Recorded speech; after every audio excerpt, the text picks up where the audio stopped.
There was a lack of community engagement process, no educational impact report, and some real concerns with adherence with CEQA. I think I'm hearing that the item will be continued because as the main appellant, I was never notified, neither were the families that live within 500 feet of the proposed project. But I just hope that this committee encourages the team that is going to lead the community engagement process to take this to Watts. You all know, you can imagine how difficult it is for Watts families to come to City Council. That's your time. So thank you.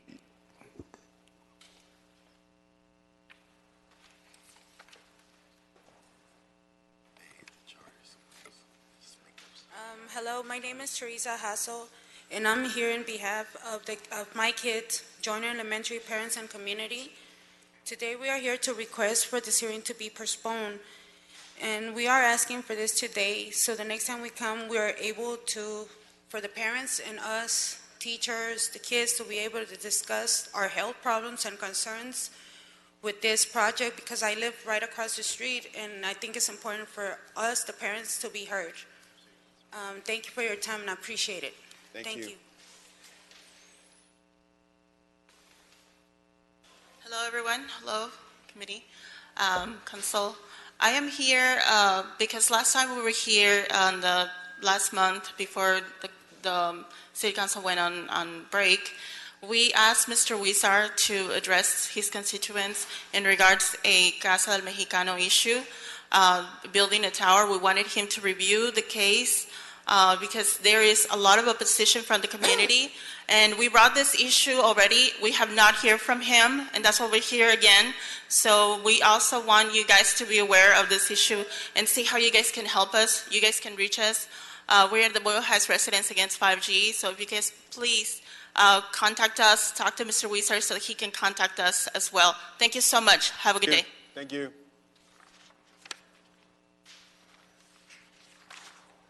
Hello, my name is Ilse Escobar. I'm a UTLA parent community organizer. We're here again. East LA is here supporting the Watts community against the construction of another KIPP. We successfully, in the East area, were able to stop the construction of a mega KIPP on 4th and Soto because it's something the community did not want or need or desire, and it was going to be detrimental to the health of the kids, and nor was it a needed school. Now we're here in support because KIPP is moving around like any other corporation does. If they can't open in one corner, they'll open in another. And so now they're going to Watts, and we're here supporting the Watts community against the construction of a new KIPP that's unneeded, that's going to be detrimental to the health of already a poor community. And what we really need is support from City Council for our public schools. Thank you. All right, that concludes our general public comment section. I'll note for the record that we've been joined by committee member Kern Price, council member from the 9th District. We also are pleased to be joined by the legendary council member Richard Alatorre in the corner.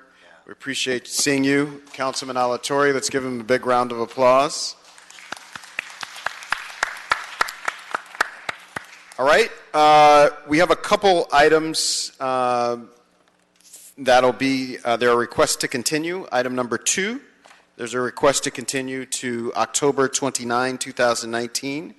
And there is also a request to continue item 9 to be heard on August 20, 2019.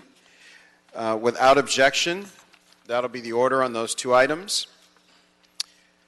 There's another item, item number 3. If we could take that item on consent. Without objection, that'll be the order. We'll ask the city attorney to prepare and present the ordinance. And then we'll go, and I'll ask that item number 4 be read into the record. Yes, Mr. Chairman. Item number 4 is a motion to instruct the Planning and Department and City Attorney to initiate amendments to the Convention Center specific plan, sign district, and zoning needed for the Convention Center expansion.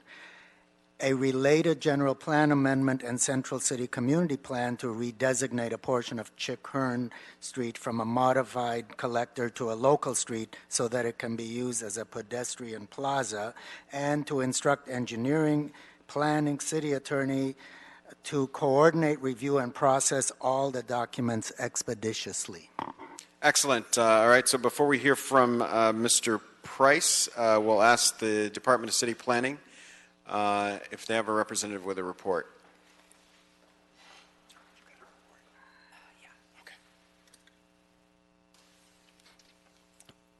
Good afternoon.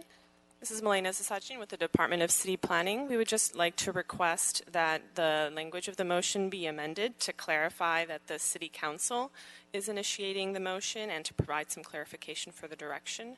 If you'd like, I can read into the record. I can present an amended version. Thank you. Mr. Price? No, we were excited about this moving forward. There are some revisions that we want to make, and so we look forward to the CPC's input. Mr. Chairman, with your approval, we'd like to move it forward. All right. There's no public comment on this matter, so there's been a motion to accept the proposed modification in the motion to adopt. I'll second. A second by Mr. Blumenfeld. Without objection, that'll be the order. That takes us to number 5. Thank you so much. Thank you. Item number 5 is a report from the Planning Department to amend the Westwood Village specific plan in order to better support a mix of uses and to reduce vacancies. All right, we have a report from the Department of City Planning. Good afternoon. My name is Naomi Guth with the Department of City Planning.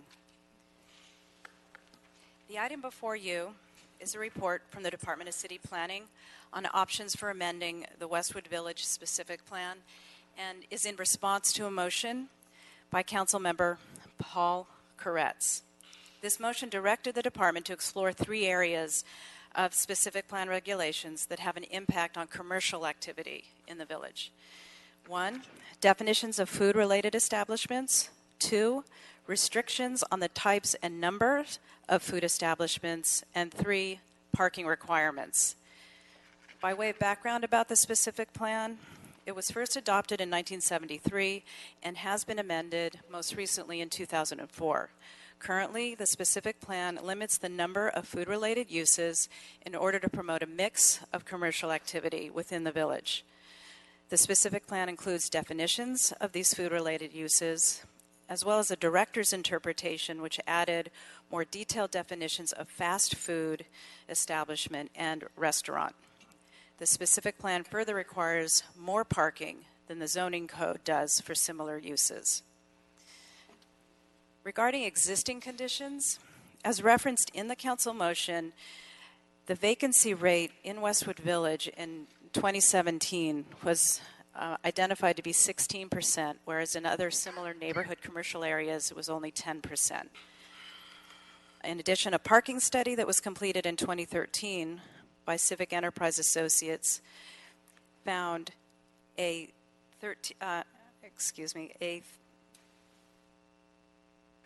approximately 16% vacancy rate, or 1,000 available spaces during peak hours. This reflects changing trends in the village. Trends in dining establishments have evolved, and a greater variety of dining options is now desired. Demand for parking spaces and private automobile use have also changed as more transit options have become available in and around the village. So, regarding food establishments and definitions, the specific plan, along with the director's interpretation, establishes definitions of food uses and dining uses. The regulations include a very specific definition of fast food and of restaurant. A dining format, commonly called fast casual, where meals are ordered at a counter and then brought to a diner's table, such as with lemonade or Takaya Organica, is not recognized specifically.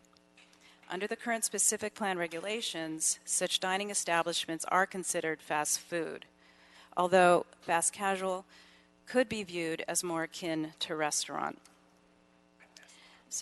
Department staff identified two possible options for recognizing and incorporating other dining uses, such as fast casual. And I'm going to refer now to the chart on page 7 of our report. One option for a change in the regulations would be to eliminate the definitions of fast food establishment and of restaurant so that there's no distinction in dining establishment types. Or 2, we could add definitions of restaurant and of fast casual with revisions to other food-related definitions in order to avoid any overlap in definitions. Regarding the second concern of the motion on limits on food uses, the specific plan places a limit on the number of dining establishments by street. This includes no more than one fast food establishment for every 400 feet on a street. For example, only 5 fast food establishments are allowed on Westwood Boulevard. Full-service restaurants are more strongly encouraged, with 1 allowed for every 200 lineal feet on a street. Thus, 10 are allowed along Westwood Boulevard. As a result, allocations for fast food establishments are more quickly filled than those for restaurants. With the driving trend toward fast casual, if such establishments were defined as restaurants, then there would be more opportunities for such establishments in the village. Or, if regulation of food uses in general were relaxed, there could be more dining options overall. So staff identified, again, 2 possible options. Again, referring to the chart on page 7. 1, we could eliminate the restaurant and fast food establishment use ratios in their entirety. Or 2, replace the per street ratio with a village-wide cap on the number of fast food, fast casual, and restaurant establishments within the plan area, with either 1 cap for all dining or with 3 caps, 1 for each type of dining use. Lastly, regarding the third issue raised in the motion on parking, the specific plan requires more parking spaces than the zoning code for certain commercial activity.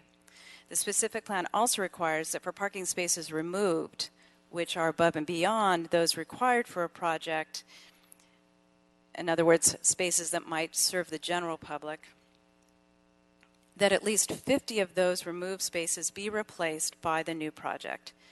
These regulations to provide more required parking spaces place a great burden on proposed projects.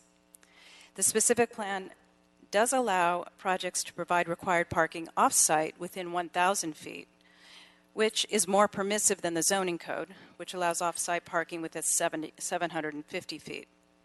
However, it remains difficult to take advantage of this provision as there are few parking opportunities within 1,000 feet of the specific plan boundaries, and a recorded covenant with the off-site parking facility owner is required. Department staff identified 2 options for reducing the number of parking spaces required by a project. Again, referring to the chart on page 7 of the staff report.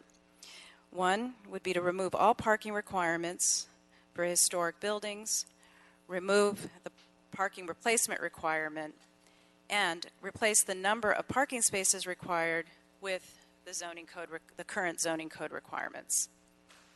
Or 2, we could incorporate these same 3 items just listed, plus remove parking requirements for a change of use. Lastly, in addition regarding parking, department staff identified 2 options regarding the location of off-site parking. 1 would be to allow a lease in lieu of a covenant, or 2, allow a lease in lieu of covenant and increase the allowable distance for off-site parking to 1/4 mile, or 1,320 feet in lieu of just 1,000 feet. This concludes my presentation regarding the content of our report back on this motion. We're available for questions. Thank you. Thank you so much. We have a number of public comment speakers. I'll just read them off. You'll have 1 minute each to speak on this item. Paige Riley, Jessica Dabney, Neil Brower, Peter Klinko.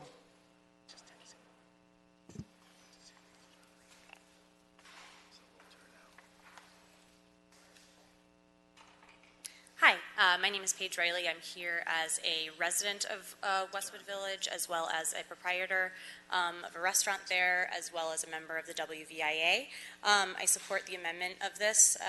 The Westwood Specific Plan is very detrimental, not only to potential new businesses coming in, but also to current businesses and to residents as well. I would also like to specifically mention which options I support. So for referring to page 7, revised definitions of the food-related uses, I support number 1. Reconsider concentration ratios, I support number 1. Revise parking requirements, I support number 2. And revise location of parking, I support number 2. Thank you so much. Good afternoon. My name is Jessica Dabney. I'm a commercial property owner in Westwood Village, and I've been actively involved with other commercial property owners in trying to improve the village through the formation of a business improvement district. Through the business improvement district, the property owners have spent over $10 million since 2011 to attempt to improve the village, and while we've seen great improvements in that time, the specific plan is holding us back. I, like the speaker before me, support the number one, and number two in the amendments. And with your help in amending the specific plan, we can make significant changes to Westwood Village and improve it greatly. Thank you.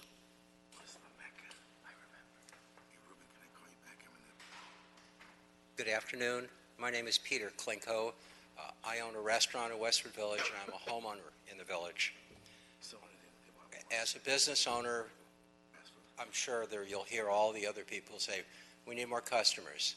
And the only way we get more customers is to make Westwood Village more vibrant and exciting. And that means we need to consider making substantial changes to the Westwood Village specific plan. We need to make it easier for tenants to move in. The barriers are too much, and the only way we can bring back the village to some of you who remember to its exciting way it was in the 60s and 70s and 80s is we need your help. It's not going to work without some major radical reshuffling of the Westwood Village specific plan. And I incorporate what Paige has recommended. I think you're doing an excellent job of considering all the options available. Thank you. Good afternoon, Neil Brower, representing business owners, developers, and also someone who's spent 30 years patronizing the village. I think the numbers and the facts that you've heard really illustrate what everybody has already known, and that's that Westwood continues to struggle, and that under the current specific plan, it will continue to do so for the foreseeable future. We counted at least 54 vacant spaces, and the plan just simply hasn't accounted for the fact that retail and its relationship to other uses have changed. And forget, Westwood even competing with the Promenade and other similar areas. Westwood has trouble competing with the UCLA campus, which doesn't have the same limitations. It can have the kinds of fast casual restaurants and other uses that people prefer to patronize.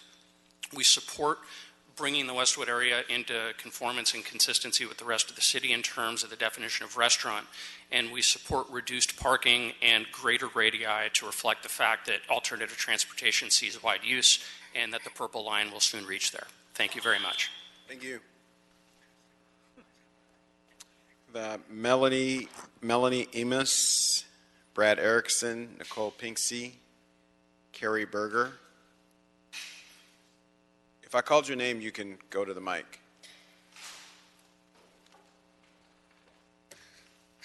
Hi, my name is Melanie Amos, and I'm the Operations Manager for the Westwood Village Improvement Association. We are the nonprofit organization that administers the Westwood Business Improvement District.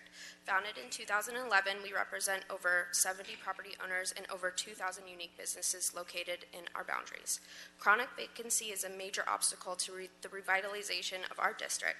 Today, we have a vacancy rate of 21%, and many of our storefronts have been vacant for many years. Our office has reviewed 47 specific plans in the city of Los Angeles. None are as restrictive as Westwood's plan, and we believe our plan contributes to our high vacancy rate. Many aspects of the plan do not meet current planning best practices. In particular, the plan's definition for food and its parking requirements prevent leasing in our district. We are asking that the plan be amended to remove incidental food uses from being classified as fast food and to eliminate the definitions for fast food and restaurants. Thank you.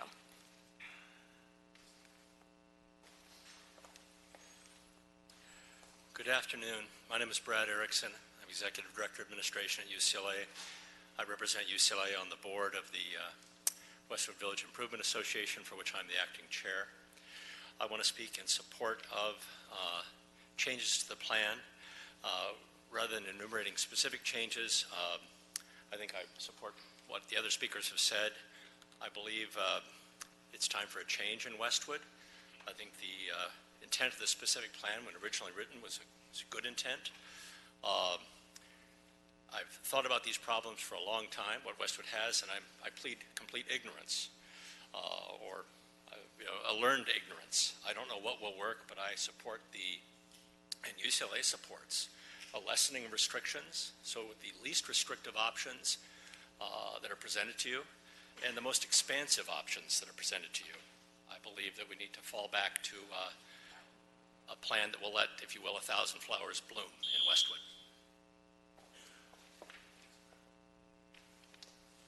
Hi, my name is Nicole Pinsky. I'm here as the employer of 60-odd restaurant employees in Westwood Village and as a passionate UCLA basketball fan. I am here to say that, yes, the plan has outlived its usefulness. It no longer serves the community or the village today, and I would echo the preferences of those who've stood up here before me. Options 1 on the first and second issues, and options 2 on the third and fourth. Thank you. Thank you. Hello, I'm Carrie Berger with Artisanal Brewers Collective. We operate 15 locations around Los Angeles in the restaurant and hospitality space. And we're here also to support this initiative, the same 1, 1, 2, and 2 that others have spoken to today. I want to thank the council for addressing this and making progress in it. It seems like we're on track and we should just continue these efforts. Thank you. Thank you so much. Michael Skiles, Ren Reynolds, Kevin Crummy, Tuval Ip.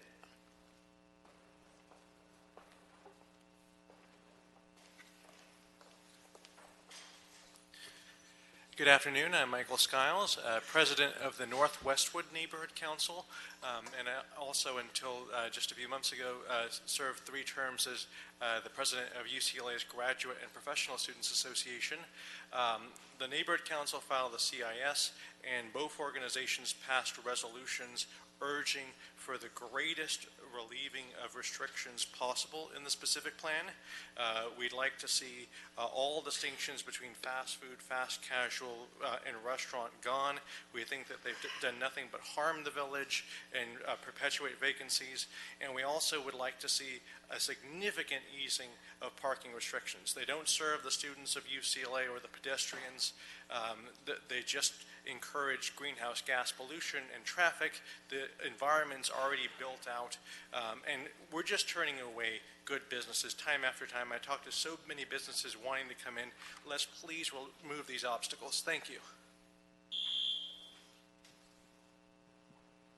My name is Ren Reynolds. I'm a general board member of the North Westwood Neighborhood Council, and I support the proposal and believe that we should remove the restrictions on restaurants and restrictions on parking that have been present and prevented businesses from growing in Westwood.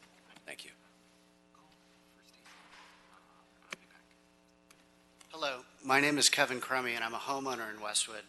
I'm also on the Neighborhood Council, and I'm the Chief Investment Officer of Douglas Emmett.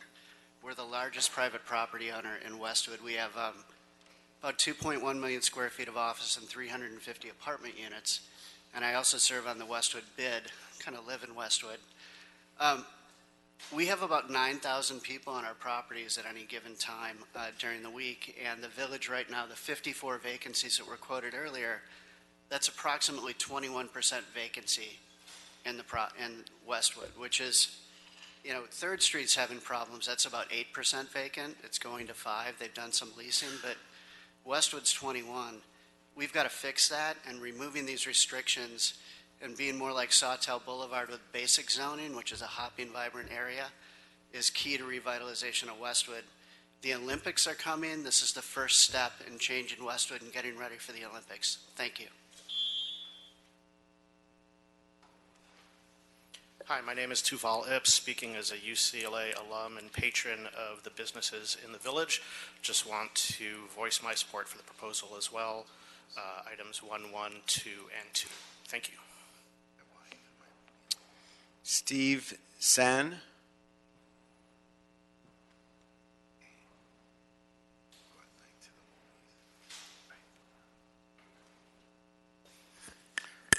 Good afternoon, Council Members. Steve Sand, Chairman of the Westwood Community Council. Thank you.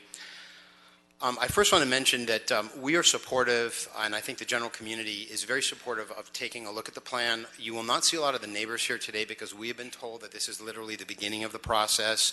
We've read the report carefully. We're very grateful to Kevin Keller and to Naomi Guth and the planning staff. We think they've done a very good job, and this is the good first step. We urge that all the options that are in the report be analyzed.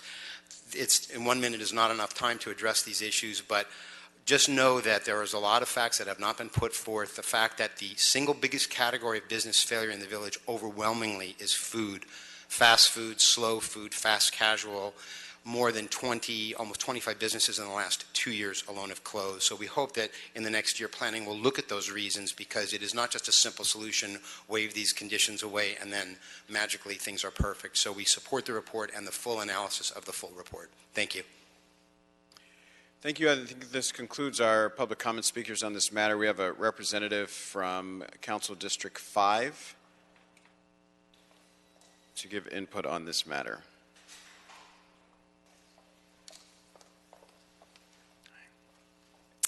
Thank you very much, council members. Hagu Solomon Carey, Planning Deputy for Councilman Koretz. I just want to start by thanking the department for the report and for all the constituents who are here voicing their passionate opinions. I'm here to say that the councilman is really anxious to see the specific plan amended. I think the time is now. He's very much looking forward to having the new plan represent the diversity of stakeholders in the area, but also very much looking forward to the Olympics and making sure that the village is primed and ready for that. The increase in vacancy, even between the time the motion was introduced and today, is staggering. We're at a 21% vacancy with 54 vacant spaces, and it is quite a depressing scene for such an amazing and unique physical space in the city.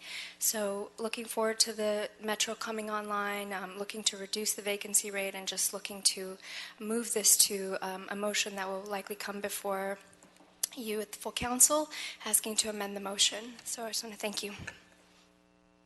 All right, thank you. That concludes public comment on this matter. Is there any discussion, members? Seeing none, I'll move that we instruct the planning department in consultation with the city attorney to initiate a specific plan amendment to the Westwood specific plan and conduct the necessary outreach and further analysis of potential options and prepare a draft ordinance for consideration by the Planning Commission, and once the Planning Commission considers the matter, provide recommendations for Council's consideration. It's been moved. Do we have a second? Seconded by Mr. Blumenfeld. Hearing no objection, that'll be the order. Thank you all so much. That takes us to item number 6. Item number 6 is a report from the West LA Planning Commission and an appeal filed by the Brentwood Residents Coalition relative to a health club consisting of a conditional use permit to allow it, a mini shopping center, the hours, a project permit compliance review for that area, and the proposed health club would be located at 11677 West San Vicente Boulevard. Excellent. We have a report from the Department of City Planning. Good afternoon. My name is Alexander Trong with the Department of City Planning. Item number 6 is related to a project within the Brentwood Gardens Shopping Center located in the San Vicente Scenic Corridor specific plan area that proposes a change of use from 2 retail tenant spaces into 1 health club, tenant improvements, and new signage. The appellant submitted a partial appeal of the West Los Angeles Area Planning Commission action that denied a specific plan exception for reduced parking, approved a conditional use permit for extended hours beginning at 5 a.m. within a mini shopping center, approved design review and project permit compliance review, and determined the project was exempt from CEQA. The ABC's action was consistent with staff's recommendation. The appeal calls out issues regarding the lack of available parking in the existing structure to provide the required 31 parking spaces for the change of use and spillover parking and traffic impacts related to the existing shopping center. The CEQA appeal points address potential noise impacts related to operations beginning at 5 a.m. and that an unusual circumstance exists because the required 31 parking spaces are not available. As to the CEQA concerns outlined in the appeal, the shopping center's circulation, traffic, and noise are existing conditions, and the project is required to comply with the noise ordinance. There is no unusual circumstance because the proposed use and operations are typical in commercial corridors along San Vicente Boulevard, and the parking requirements are being satisfied, and parking is not impacted under CEQA. Additionally, no technical studies were prepared by the appellants to demonstrate that there will be any impacts. The project qualifies for the category exemptions outlined under Section 15301 and 15311 of the CEQA guidelines, and there is no substantial evidence demonstrating an exception pursuant to Section 15300.2 applies. The applicant provided revised plans and a letter dated June 24, 2019 that show that they are able to comply with condition number 4 of the APC's determination, which requires 31 on-site parking spaces. The project will meet this condition by adding new bicycle parking to replace existing or required vehicle parking spaces as outlined in LAMC Section 1221A4. The applicant will retain all 232 existing parking spaces and provide 130 new bicycle parking spaces. Furthermore, the West Los Angeles Area Plan Commission adopted adequate findings that support the decision to approve the project permit compliance and design review and conditional use permit. In addition, the applicant has notified staff of a change in the requested hours of operation from the 5 a.m. start time to 6 a.m. weekday opening hours, with employees arriving no earlier than 5:30 a.m., and also for employees to arrive at 6:30 a.m. on weekends. Staff submitted a letter to the Plum Committee dated August 7, 2019, which includes modified conditions to reflect the applicant's change in hours of operation, but also includes a standard condition regarding the operations of the proposed use. We would like to make one minor change to the revised conditions to include the following language. The authorized use shall be conducted at all times with due regard for the residential character of the surrounding area, and the right is reserved to the Director of Planning, Zoning Administrator, or the West Los Angeles Area Planning Commission to impose additional corrective conditions. Staff recommends the committee deny the appeal and adopt the modified conditions. Thank you. Staff is available to answer any questions. Thank you so much. Do we have a representative for the appellant, the Brentwood Residents Coalition? You have 4 minutes and 59 seconds or less. Thank you. To I make won't your need case. that. Good afternoon, council members. John Given on behalf of Brentwood Residents Coalition, the appellant. I'm going to share my time with Wendy Sue Rosen, the president of BRC. Like I said, I'll be brief. After we filed our appeal of the West LA APC's project approval, we've had a very successful process with the team for the applicant, Barry's Boot Camp and Brentwood Gardens, where they're located, and we've come to an agreement with them regarding the project. We're not withdrawing our appeal so that you don't lose jurisdiction in this committee, but so long as the committee and full council approve the project with the minor revisions called out in the staff report as modified by Mr. Trong just moments ago, we now gladly support the project. I want to briefly thank Lauren Montgomery, Justin Naramis, Tracy McIntosh, and Sam Yadigar for our thoughtful approach in coming to this agreement, and especially Jason Douglas and Len Wynn of the Council District 11 office for facilitating the discussion. I believe the council office is going to submit a copy of our agreement for the record. I'm available for questions, but otherwise, thank you for your time. And now, Ms. Rosen. Thank you so much. Good afternoon, council members. I'm Wendy Rosen, president of the Brentwood Residents Coalition. I'm also just want to thank the process here brought together by the council office and the applicants. I want to say that this was an applicant that was very enthusiastic about working with the community, working with the appellant, us, and coming up with a solution that really worked. And we would just really want to appreciate the compromises that were made here. We came up with a really thorough good neighbor policy that we will be submitting to the record, and we just ask that you adopt the conditions that have been brought to you this afternoon. So thank you very much. Thank you. Do we have a representative for the applicant?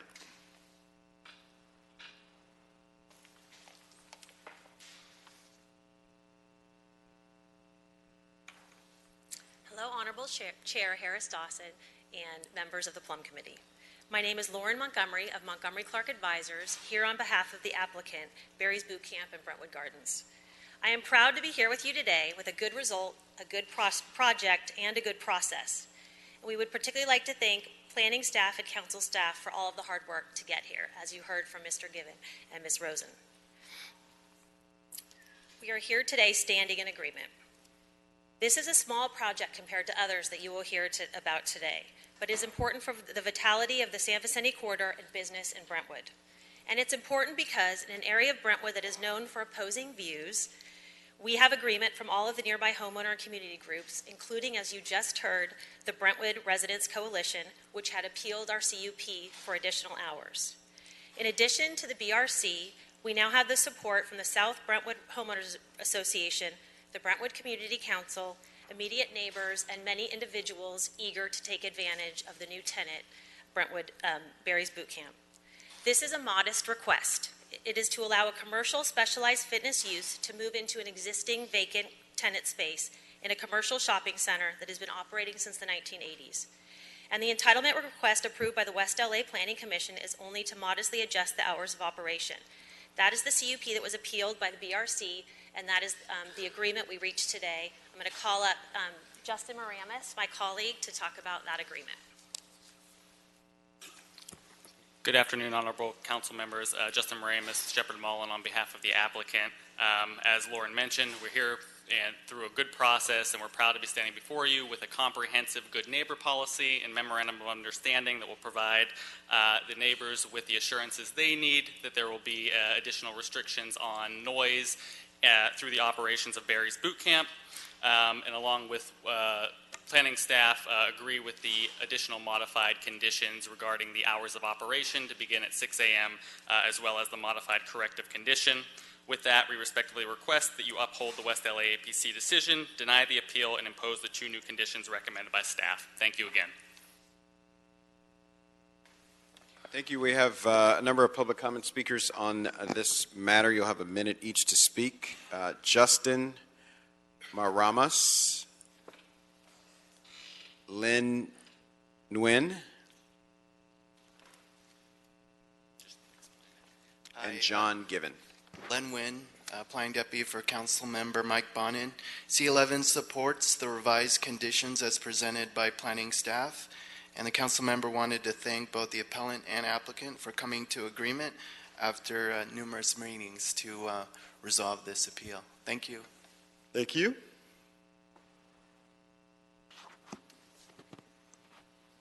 Oh, sorry, I have to submit this MOU for the record. Thank you. And just to clarify, the other names that were read were applicant and appellant. Okay. All right, so that concludes public comment for this matter. Is there any discussion? We've heard from CD11. Any discussion from members?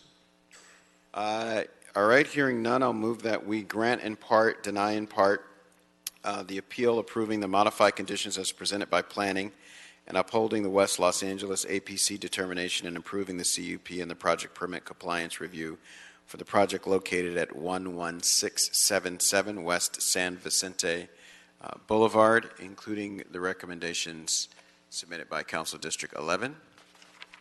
Seconded by Mr. Blumenfeld. Hearing no objections, that'll be the order. Thank you all so much. Takes us to item number 7. Item number 7 is a categorical exemption and related environmental findings and appeal filed by Tamsberger number 6, relative to the zoning administrator's approval to modify two conditions imposed by council action in 2012, specifically Condition 11 to post operating hours at the entrance of the restaurant, and Condition 12 to allow for one licensed security guard and one on-duty manager from 8 a.m.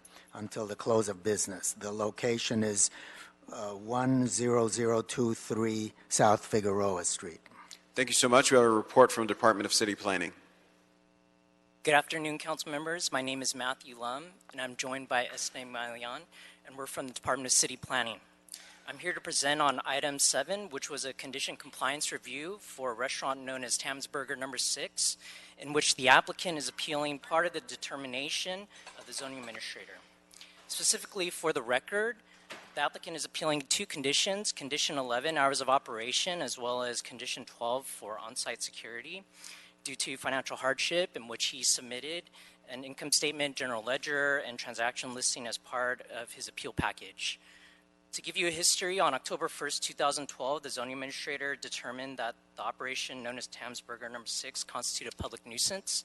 Allegations and complaints of nuisance activities include criminal homicides, pimping, prostitution, narcotics use sales, loitering, transients, and intoxicated groups drinking in public, graffiti, trash, and debris that encouraged loitering. The zoning administrator imposed 22 corrective conditions, and the applicant appealed the decision, and on November 20th, 2012, the Planning, Land Use, and Management Committee sustained the action of the zoning administrator with modified conditions, and then on December 5th, 2012, the council adopted Plum's actions. On June 22nd, 2018, the applicant filed a plan approval application for a condition compliance review. On October 2nd, 2018, from 9:30 in the morning to about 10:30 in the morning, staff conducted a site visit with LAPD and observed that the posted hours of operation was not consistent with Condition 11. The restaurant was open 2 hours earlier, starting at 6 a.m. instead of 8 a.m., and operating an extra hour on Friday and Saturday until midnight instead of 11 p.m. In regards to Condition 12, which was to have an on-site security guard, LAPD testified at the public hearing on February 12, 2019, that during the site visit, he observed panhandlers and mentally impaired individuals harassing customers. He also had to instruct people to remove their vehicles that were parked illegally in the handicap parking stall. The community testified that they observed prostitution, drug dealing, and harassment from people loitering at the subject property, and that is why all the aforementioned is why Condition 12 is modified to have a security guard from when it's open at 8 a.m. to when they close. The letter of determination was issued on March 14, 2019, and conditions were modified, added, or retained to address the nuisances based on LAPD police reports, testimony from the hearing, Council District 8 input, and community input. Our recommendation currently is to deny the appeal and sustain the action of the zoning administrator. However, we do understand that the applicant has been in consultation with LAPD and has offered modified conditions such as providing more security cameras, increasing the exterior lighting, constructing a sliding gate, closing a vehicular driveway, and posting more signs in lieu of having the security there from open to close, and also a CMU trash enclosure. So they're proposing to have the security guard starting at 5 p.m. to closing, and also a steel mesh gate with fencing for trash enclosure. At this time, this concludes my presentation. I'm available to answer any questions. I also understand that Los Angeles Police Department Detective Dana Harris is here to also present on the item. Thank you. All right, we will hear from the appellant rep first. Mr. Brower, I believe. Good afternoon, Neil Brower, representing Nick Benetatos and Tam's Burgers. As you heard in the presentation, the main condition at issue here is the security guard from open until close, because paying for the security guard, as we showed in our general ledger, would simply put us out of business. But we would like to thank Council District 8 staff, particularly Lucy, Albie, and Isaias, for facilitating meetings with LAPD. And although I don't see him here, Specifically, we'd like to thank Senior Lead Officer Tyson Hamaoka, who visited the site on multiple occasions and worked with us and Mr. Benitez to craft conditions that would help heal the relationship between the owners and LAPD and ensure the security that everybody wants to see there. As I've indicated in our letter of yesterday's date, we propose new conditions 10A, 13A, 12H, 12I, and 12J. Those collectively include the installation of additional cameras per consultation with LAPD and the provision of direct access to those cameras by LAPD, lighting as arranged by LAPD and by staff of Council District 8, the installation of a sliding gate to secure the rear portion of the property, allow only employee parking, and screen the trash, and closure of the easternmost driveway to limit parking and to limit vehicle in and outs with the ease that they currently have, and then additional signage regarding LAPD monitoring. We propose to modify Condition 12A, and that is to maintain the existing requirement for a security guard from 5 p.m. to close, and also to permit the fine mesh fencing to screen the rear property and the trash bins. Again, we'd like to thank staff of Council District 8 and LAPD for their assistance in crafting these. We ask that you grant in part and deny in part the appeal and impose these new conditions and modifications. Thank you very much, and I'm here to answer any questions. While you're still there, with the recommendations that you all made, can you get all of those done within 30 days? Yes, we believe we can. Okay, thank you. So, well, thank you so much. So we'll hear now from Los Angeles Police Department.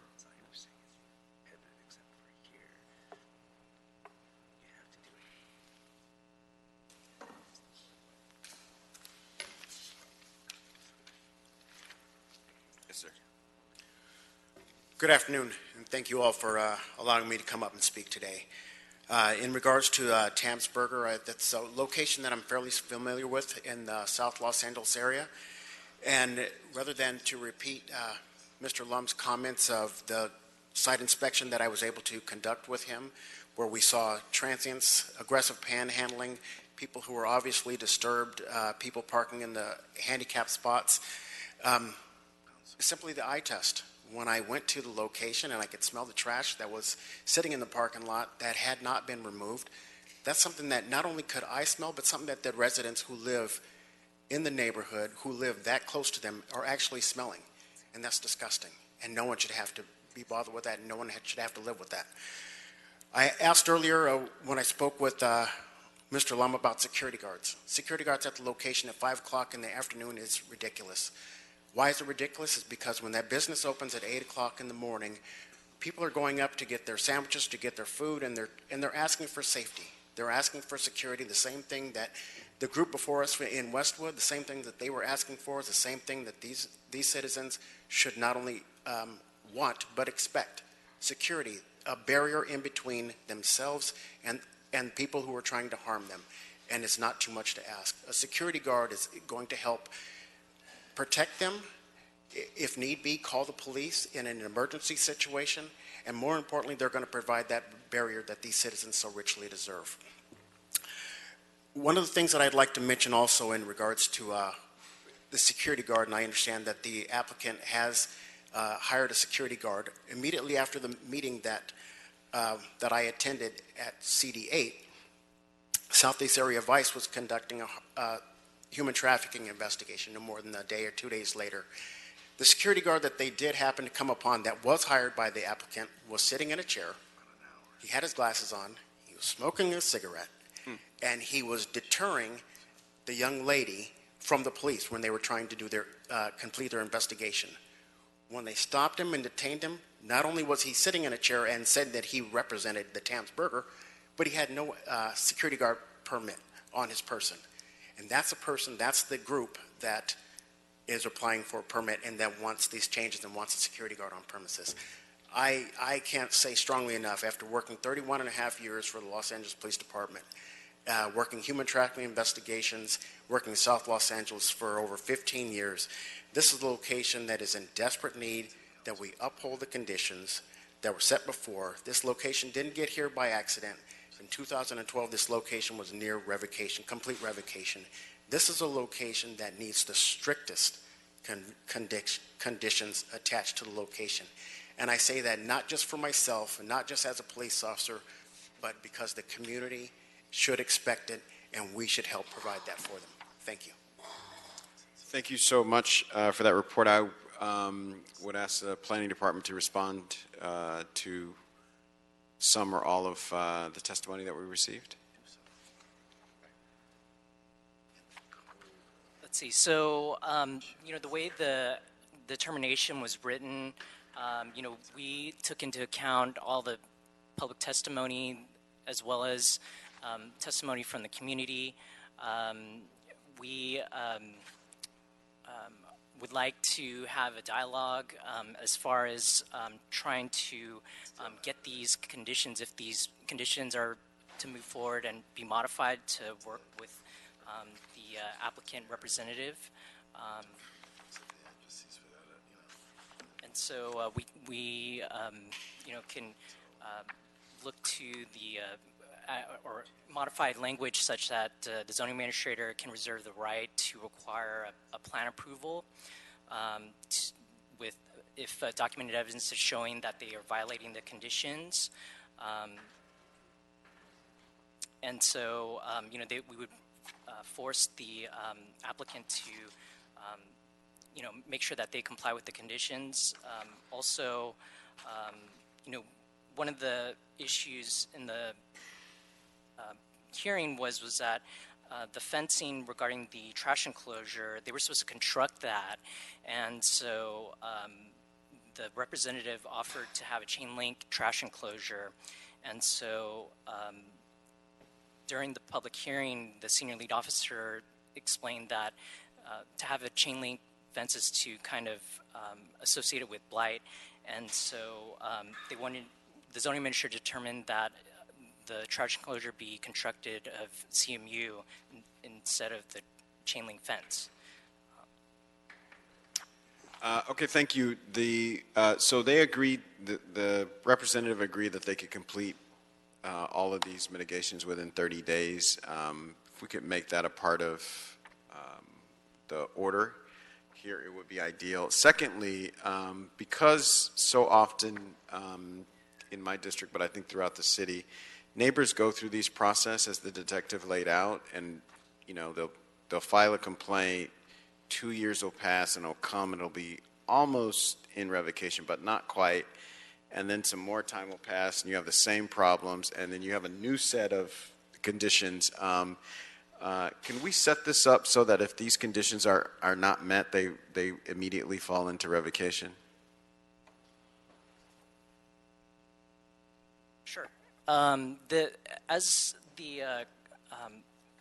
This last determination, the applicant was supposed to address these conditions or these issues that they have not been adhering to, and so they were supposed to file a plan approval within 12 months.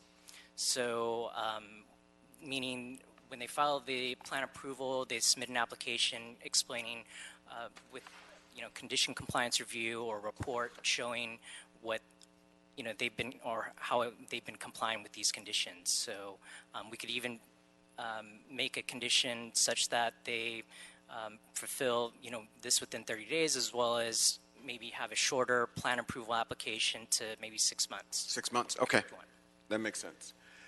Okay, so we have a recommendation in front of us with a couple of changes.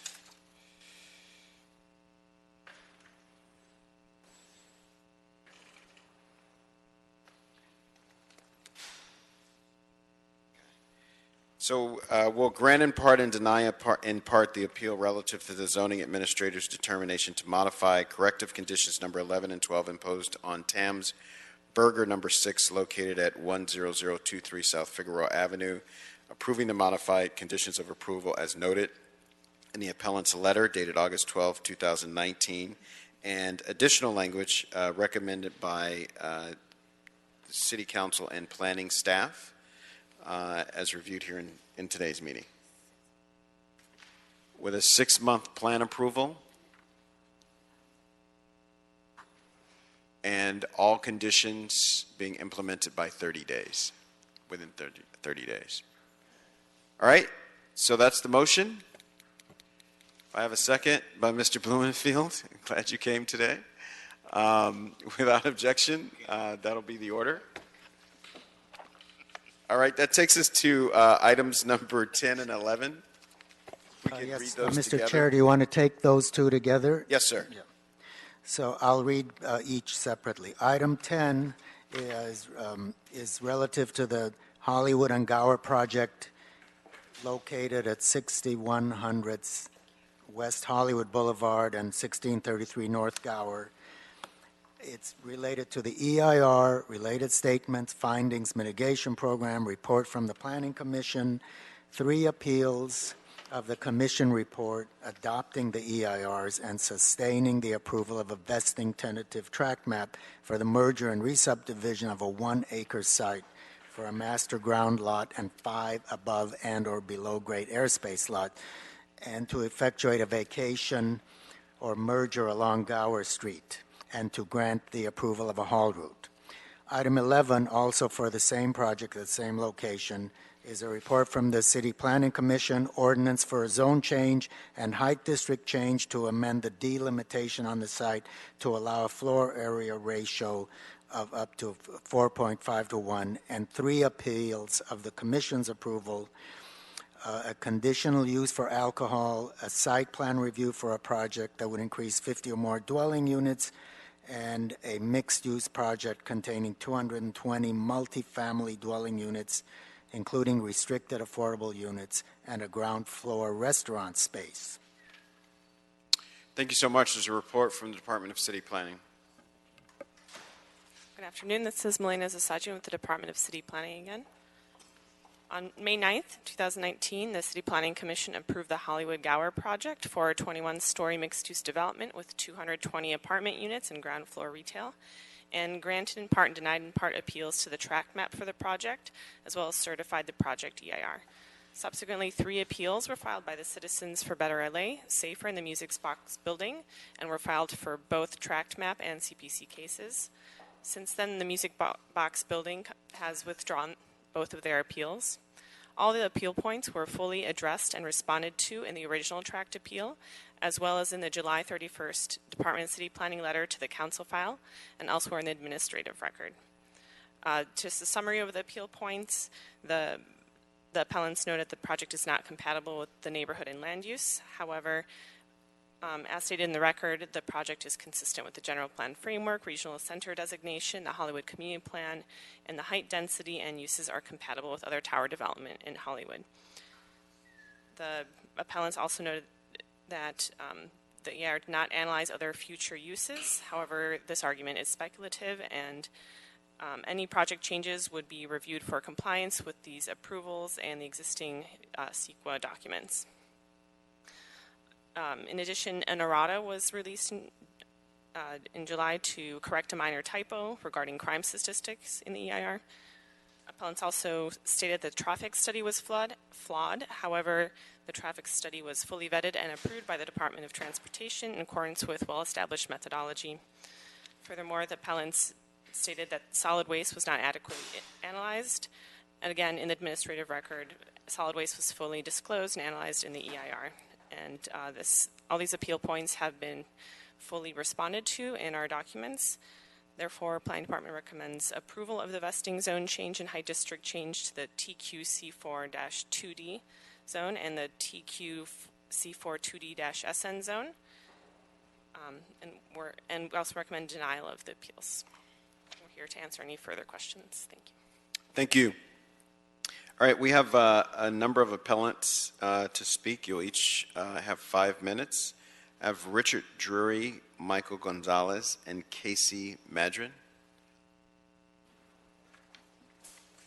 It's not required that you speak for 15 minutes, but you have that available to you. Christopher Leonard, attorney for Music Box Building Company, the owner of the Fonda Theater.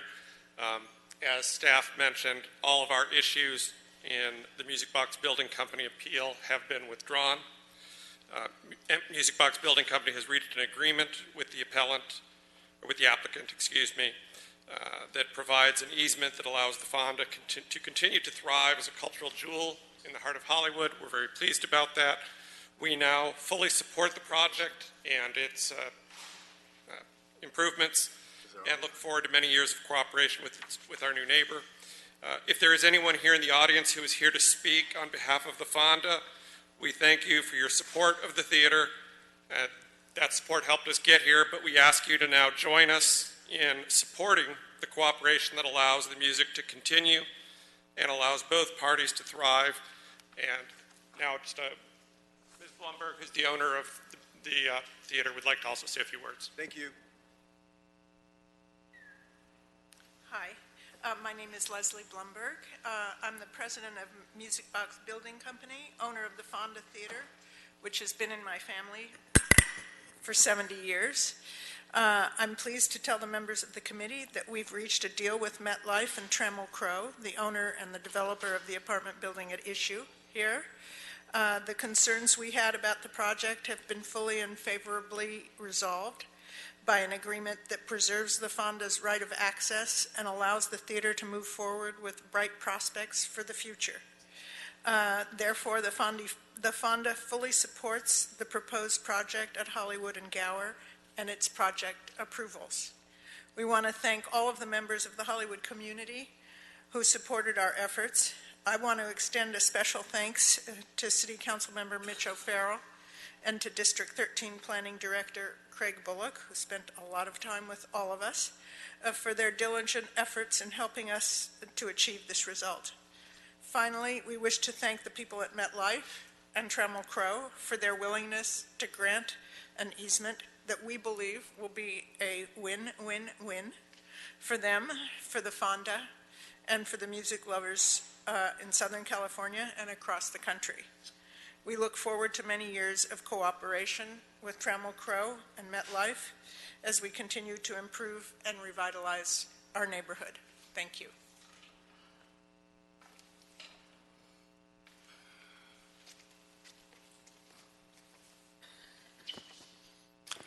Hello, my name is Casey Madron.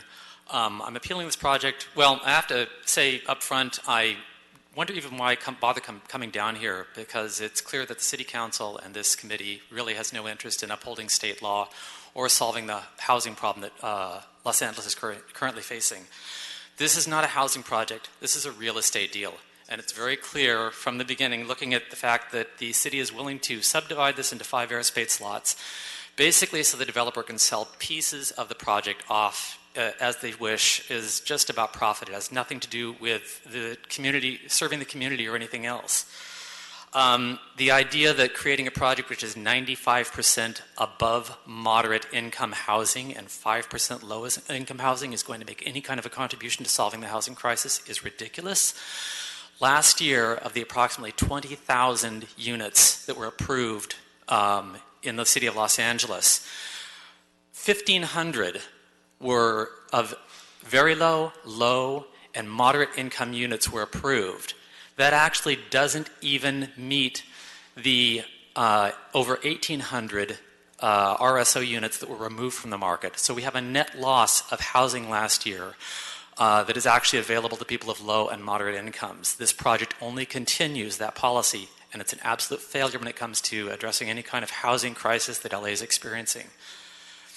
The other issues I have with this project, in terms of police, I have to question first why the environmental assessment uses statistics from 2016, why they don't use more up-to-date statistics for crime in the area. This has not been answered by the city. The project does have, while the initial study required by the state of California only asks about whether additional facilities for police will be required, the mandatory findings of significance require that the authors of the EIR address whether the project has cumulative impacts that are considerable and whether the project will cause substantial adverse impacts to human being.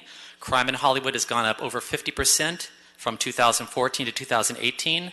The LAPD is doing its best, but they cannot deal with 2,603 residential units, 1,451 hotel rooms, and 33 plus liquor permits that have been approved by this city only since 2015. This increases the burden on the Hollywood Division, which is already struggling to deal with violent crime and property crime in the area. Transportation. The city keeps claiming that these projects are transit-oriented development. They have nothing to do with transit-oriented development. The city's been making this claim for years. Transit ridership in the city of Los Angeles is lower than it was 30 years ago. In Hollywood, in the past 10 years, 2,000 units have been approved in central Hollywood, and yet ridership on the Red Line, the 217, and the 780 have all declined. The city's claims that they are creating transit-oriented development are not supported by any data at all. Lastly, regarding solid waste, the idea that this project complies with state requirements regarding solid waste are completely fraudulent. The assessment in the EIR is completely false. The city recently renegotiated its contracts for the Recycle LA program, which is the program that will serve this project. The contracts specify that they only expect to reach 35% diversion from landfill by 2023. That is well below the state requirement under AB 939 that the city recycle 50% of its solid waste. So the information in the EIR is completely false, and the Department of City Planning's claim that it adequately addressed the issue in the EIR is also false. This project should not be approved. It does not serve the community of Los Angeles. It's basically a real estate deal that the City Council is going to allow in order to put money in the pockets of the developers. Thank you. Great. Thank you very much. Next, we're going to take public comment, starting with Leslie Blumberg, followed by Cheery Leonard, and then Brad Cox. Councilmember Adrian Corsani, City Attorney's Office. I believe Council District 13 is here with some proposed changes. I advise to hear those first before going to public comment. Okay, we have a representative from Council District 13. Please come forward.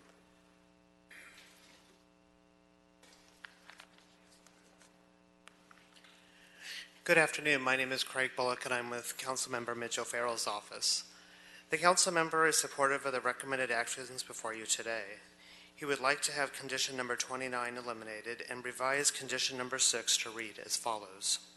A minimum of 5% of the total units shall be reserved as very low-income affordable units for households earning no more than 50% of the area median income for very low restricted affordable units.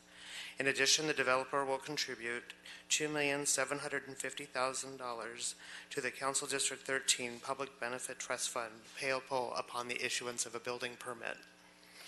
Councilmember O'Farrell would also like to thank the development team of Trammell & Crow and MetLife, as well as the Fonda Theater, in reaching consensus to move this project forward.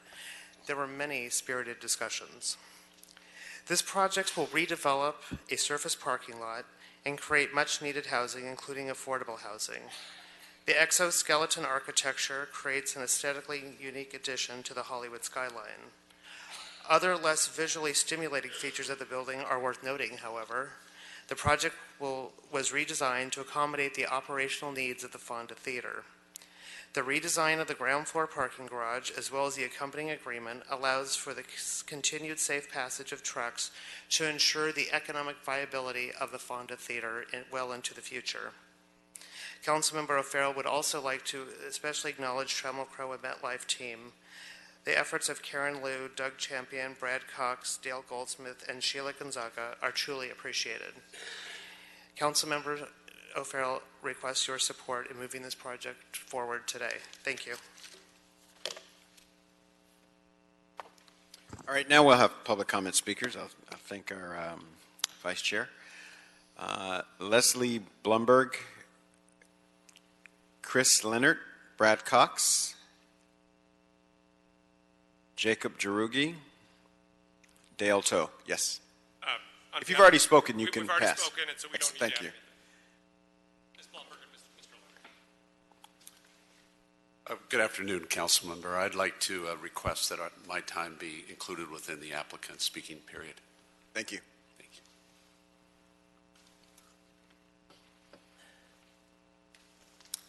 Council members, my name is Jacob Howdigi with the Hollywood Chamber of Commerce, and on behalf of the more than 800 members it represents, I'm here in support of the proposed project.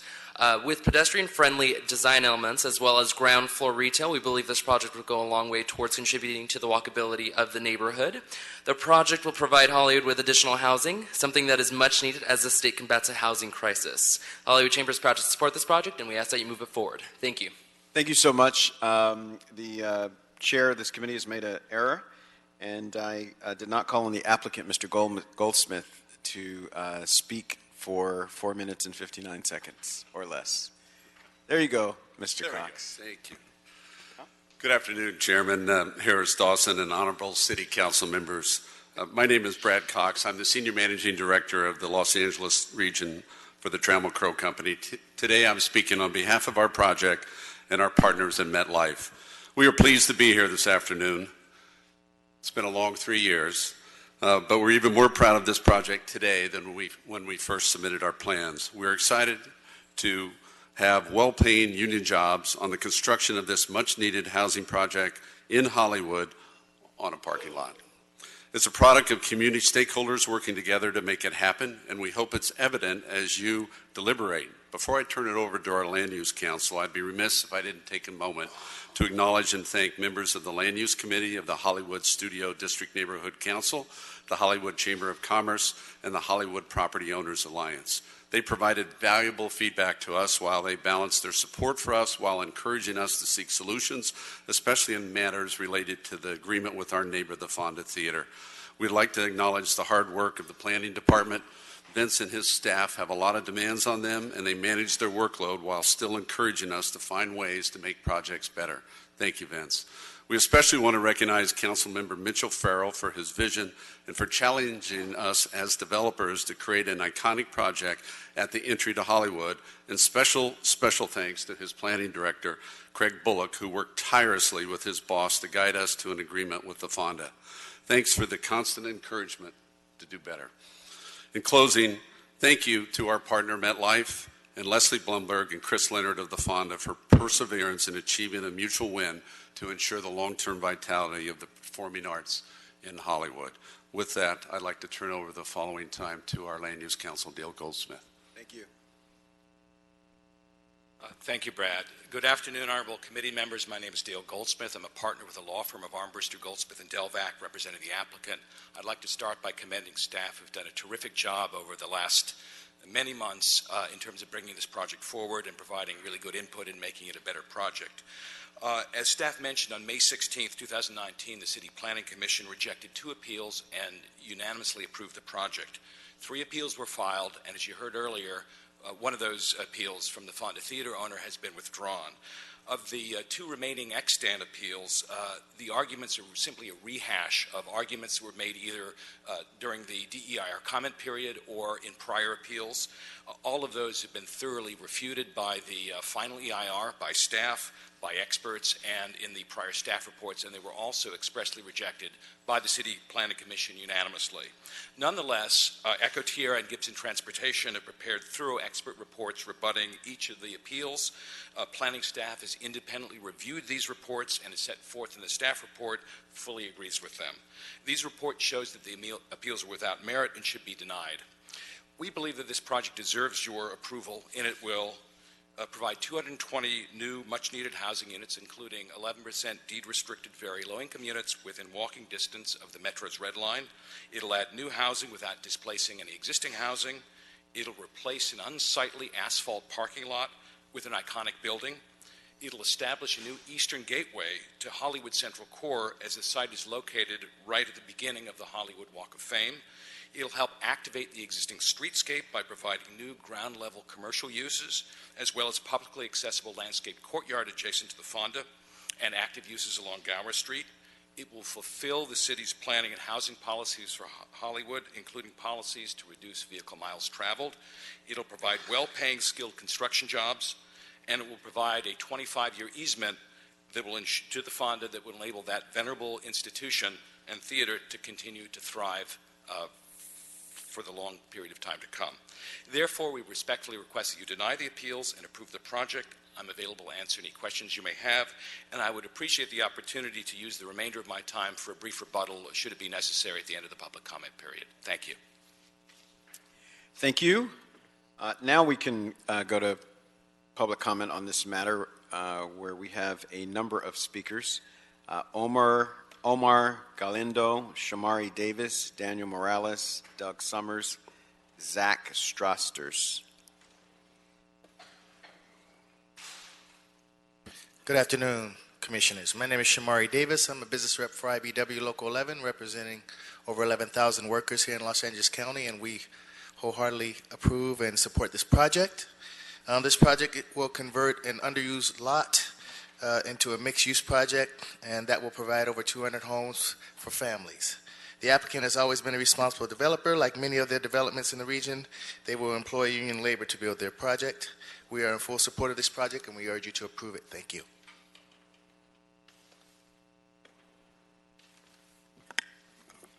Good afternoon, ladies and gentlemen. My name is Omar Galindo. I'm here on behalf of Plumbers Local 78 and our 2,200 members. We are here to support this project. We are very excited that our local skilled workforce will build this transformational project that combines residential units with retail space. The applicant has also committed to area wage standards, allowing our local skilled workforce to better provide for themselves and their families with good pay, health care, and other benefits. This is a beautifully designed building. We need more development like this in the Hollywood. Thank you. Good afternoon. My name is Doug Summers. I represent UA Local 709 Sprinkler Fitters, Los Angeles. Over 1,000 hard-working fire sprinkler fitters and their families. We are in 100% support of this project, and the developers have made good commitments with the skilled crafts, safe working environment, good middle-class wages and benefits. I ask that you strongly support this project. Thank you.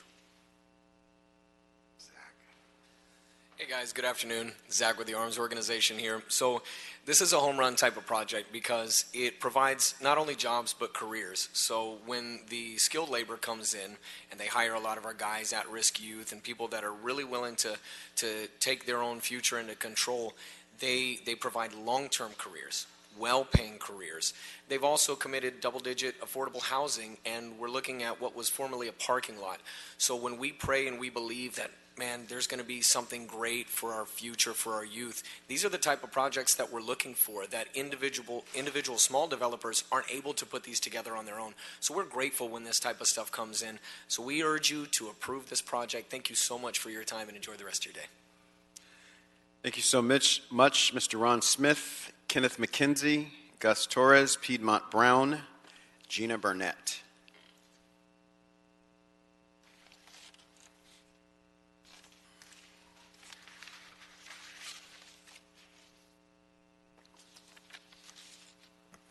Hi, my name is Ron Smith. I'm a community advocate, activist, and advocate, and I'm here to support this project. Given the current housing situation and shortage in our city, and rents being at an all-time high, we can't afford to pass up on affordable housing and more units in this neighborhood.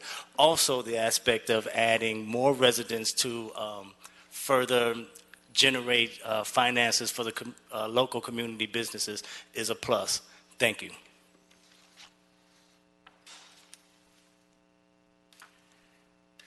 Good afternoon. My name is Piedmont Brown. I represent the Ironworkers, Local 433 in LA and Las Vegas. We support this project. Many people would like to be able to afford to live in Hollywood one day. With projects like this, by building more housing units, the goal becomes more achievable. This project also allows our hardworking men and women to advance their careers while earning middle-class wages and benefits. Thank you. Good afternoon. My name is Gus Torres. I'm here on behalf of UA Local 250 pipe fitters, welders, and apprentices. The applicant on this project has committed to local hire and paying fair wages for the workers who will be building this project, including guaranteeing a safe working environment for our workers and to use responsible contractors. Please help support middle-class jobs and benefits by approving this project. Thank you for your time, and God bless. Good afternoon, council members. Gina Burnett with Creed LA. We are in full support of this project. We appreciate the applicant's good faith effort to mitigate environmental effects, their excellent community outreach efforts, and their vision for transforming an underused lot into a high-quality development with homes and retail space. Of the 220 housing units being proposed for the project, the developer has voluntarily included 11 of those units to be designated for very low-income housing. These are units that can house some of the more than 53,000 homeless people in the county, or one of the more than 15,000 people living in their cars. This all builds up to a great project of Hollywood in our city, and we strongly urge you to approve this project. Thank you. Thank you so much. I believe that concludes public comment speakers on items 10 and 11. If you signed up for 10 or 11 and I didn't call you, come on up, Mr. Haynes.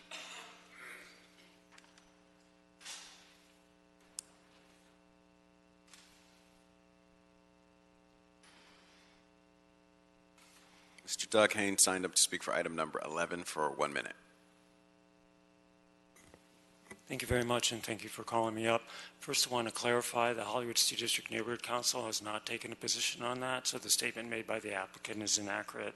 I want to point out that this project, in a slightly different form, was originally appealed and taken to court a number of years ago by our community, because what you'd be doing is introducing skyscrapers to historic Hollywood Boulevard and establishing major precedents. We won that case, and the project was thrown out, and yet it's come back again. What you're getting for only 11 units is a tremendous increase in FAR. You're really not getting much in the way of benefits to this community. CD13 has the highest residential vacancy rate in Los Angeles. We have all these market rate luxury apartments that have been coming in, particularly in Hollywood, with no real benefits to the community, and this is another example of that.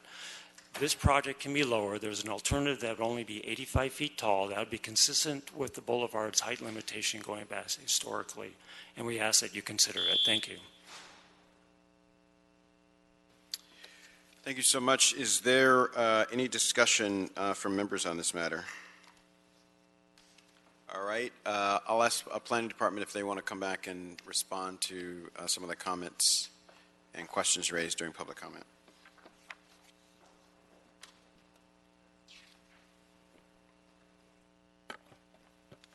This is Melena Sasajian with the Department of City Planning. Just wanted to make a couple notes and responses to some of the public comments heard today. In regards to affordable housing, the project is not subject to Measure JJJ or any other state or local laws such as density bonus requiring affordable housing. So the applicant is already volunteering those provisions. Regarding the EIR and the use of 2016 police statistics, as allowed in the state CEQA guidelines, we're using information from the time of the notice of preparation as the baseline condition for the project. So all the information in the EIR was done adequately and in accordance with CEQA. Regarding the statements about solid waste, the city is the agency that's statutorily responsible for obtaining compliance with AB 939. It's not the individual development project.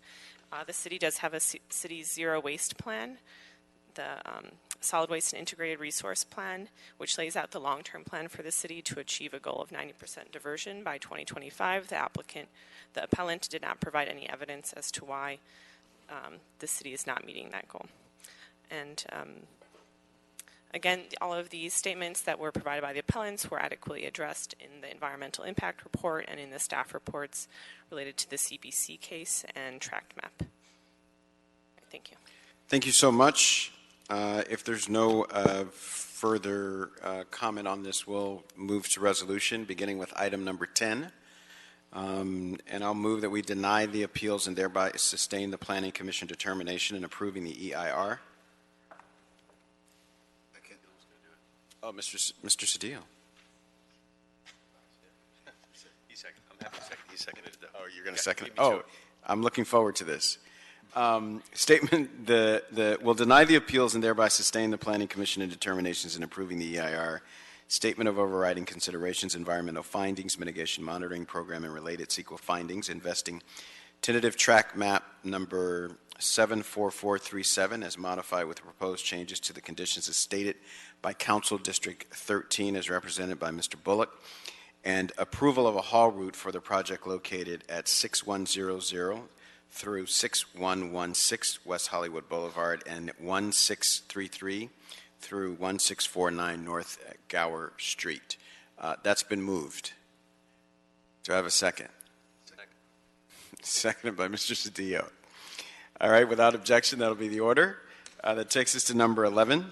Deny the appeals filed by Supporters Alliance for Environmental Responsibility, Music Box Building Company, and Casey Madron on behalf of Citizens for a Better LA, and thereby sustain the determination of the Planning Commission to the EIR, conditional use permit, and the site plan review to redevelop a surface parking lot with a mixed-use project. Has been moved. Need a second? Second, Mr. Price.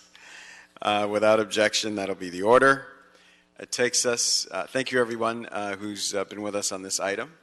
That takes us to item number 8. Item number 8 is a report from the Planning Department relative to citywide sign regulations and maximizing the discretion of the City Council, opt-in provisions, alternative approaches to citing off-site signs, defining billboard blight, penalties for off-sign sign violations, relocation of off-site signs, equity for small businesses, and mural signs. All right, we have a report from the Department of City Planning. Good afternoon. Phyllis Nathanson, Planning Department. The Planning Department has submitted a report in response to the 13 questions raised by Plum at its May meeting. The responses in the report are grouped by topic and address related questions under a singular heading. I can present an overview of the conclusions. Pardon me, can you get right into the microphone? Sorry. Thank you. I can present an overview of the conclusions if the committee would like, or answer specific questions. Could you give us an overview and then we'll do specific questions? Certainly. So the first topic is maximizing the council's discretion, and that responds to questions 1 and 8 from the instructions. And this, the report discusses the differences between legislative, quasi-judicial, and ministerial actions. The relocation agreement process created in the December 2017 draft ordinance falls under the category of quasi-judicial action. Discretion must be sufficiently limited to avoid violation of the First Amendment, and the decision maker must approve an application if the findings can be met. In other words, no negotiations. The council would have the greatest discretion when establishing a broad policy by legislative action, such as adopting a sign district. And this could be, as an example, a Tier 3 sign district, which could establish geographic boundaries for relocated off-site signs with rules regarding zones, spacing, and sign reduction. And then the next topic is the opt-in option, which responds to questions 2 and 3 from the Plum's instructions.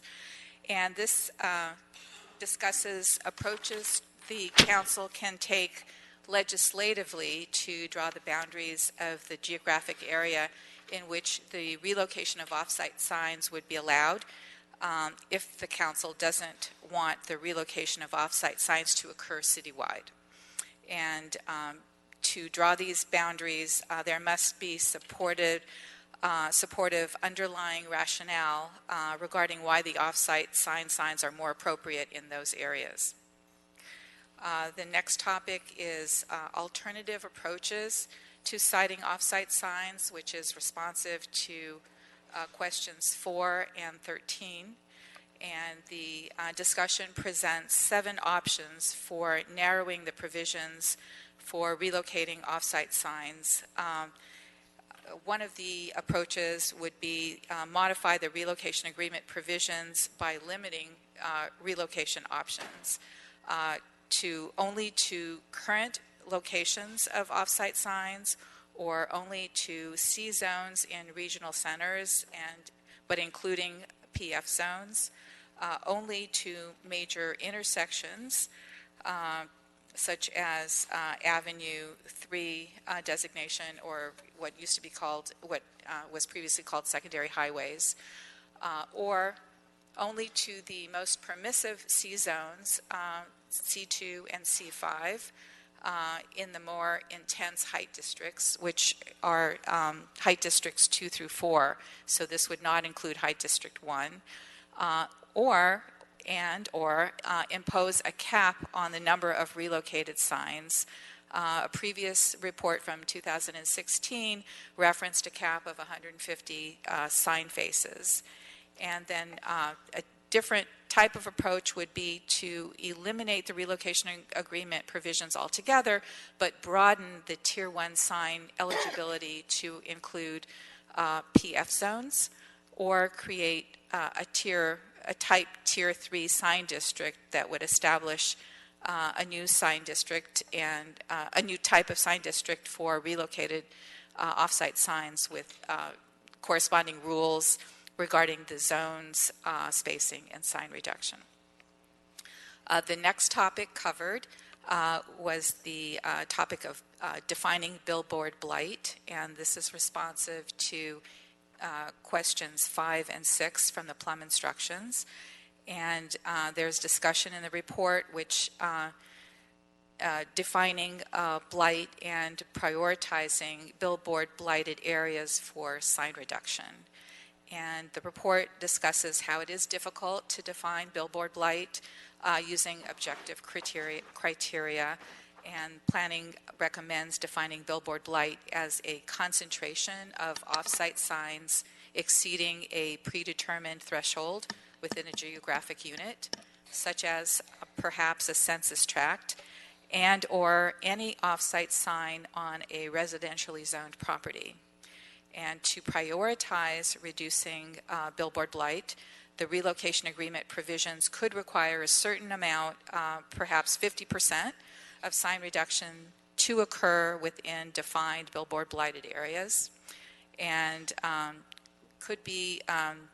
these could be limited to billboard blighted areas in the same community plan area as the relocated sign, or allowed to be from billboard blighted areas anywhere in the city. And the December 2017 draft ordinance requires a sign reduction of 9-1, but allows for fee payments in lieu of sign reduction, and that could be carried over to the billboard blight provisions.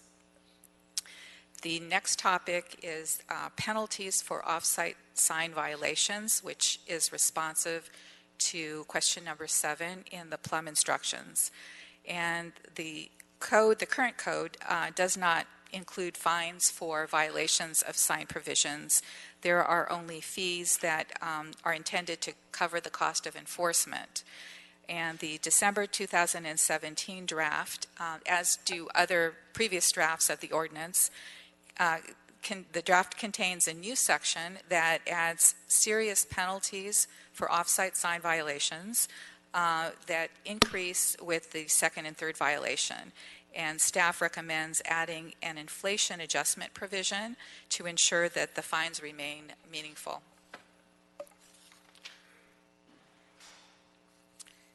And the next topic is the relocation agreements on public versus private property. The discussion responds to questions 9 and 12 from the Plum instructions. And this section discusses how relocation agreements on public versus private property might be balanced. Public property could be defined as city-owned property, or expanded to also include other public properties in the city, such as metro-owned properties. And the ordinance could limit relocation agreements to only public property for a specified time period, say ranging from 5, 7, 10, or 20 years. And after that, allow relocation agreements on private property. Alternatively, the ordinance could restrict the amount of relocated sign area on private property until a requisite amount of sign area was relocated on public property. As an example, perhaps not more than 4 square feet of relocated sign area on private property for every 1 square foot of relocated sign area on public property. And then this ratio could be by the number of signs, or it could be by sign area. And also, you could consider a cap on the number of relocated sign faces to also be incorporated in this provision. And then the next topic is the equity for smaller outdoor advertising companies, which is responsive to question number 10 from Plum Instructions. And the December 2017 ordinance, draft ordinance addresses the equity issue by allowing an applicant to pay pay a fee in lieu of taking down signs that a smaller company may not have in their inventory. And then the final topic is sponsored murals, which is responsive to question number 11 of the Plum Instructions. And here is a discussion of sponsorship of hand-painted art on a wall. It is a mural if it doesn't contain a commercial message. It's a sign if it contains a commercial message. And the mural can be sponsored if there is no commercial message. And whether the sponsor's name is allowed is something that is decided by Cultural Affairs on a case-by-case basis. Excellent. Does that conclude your Yes. report? Thank you. That was very, very thorough. Members, we have before us a robust set of answers to the questions that we put forward several months ago. So I'll open it up now for discussion. I will note, members and attendees, that we have 49 speakers on the queue, and it is 4:22 at this moment. Just make a note of that, and we can begin our discussion with Mr. Price.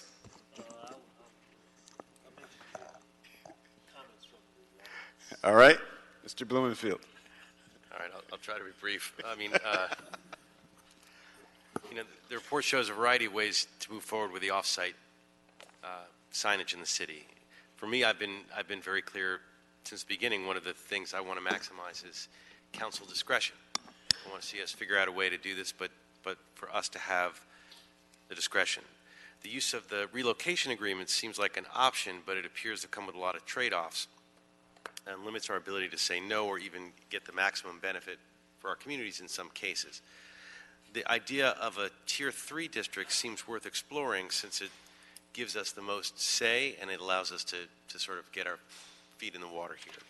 So just as in terms of the Tier 3, if we go with the Tier 3 sign district, what options does the city have to ensure that it truly decreases the off-site signage and reduces blight?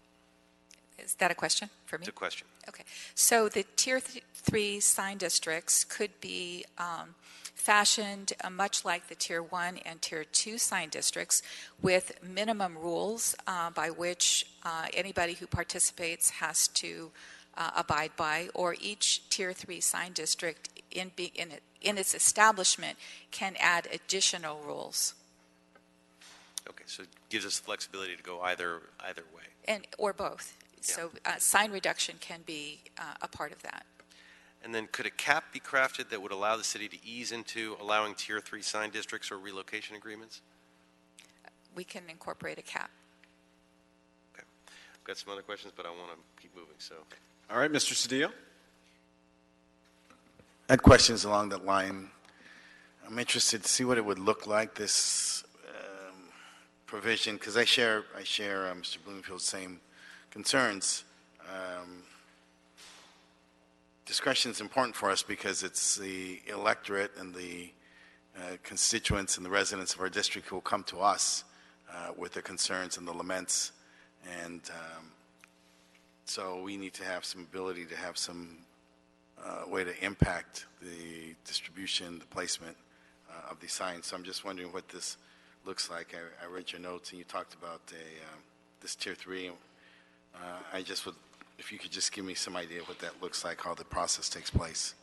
So this is just a very brief overview of what the approach could look like, and we haven't drafted anything specific.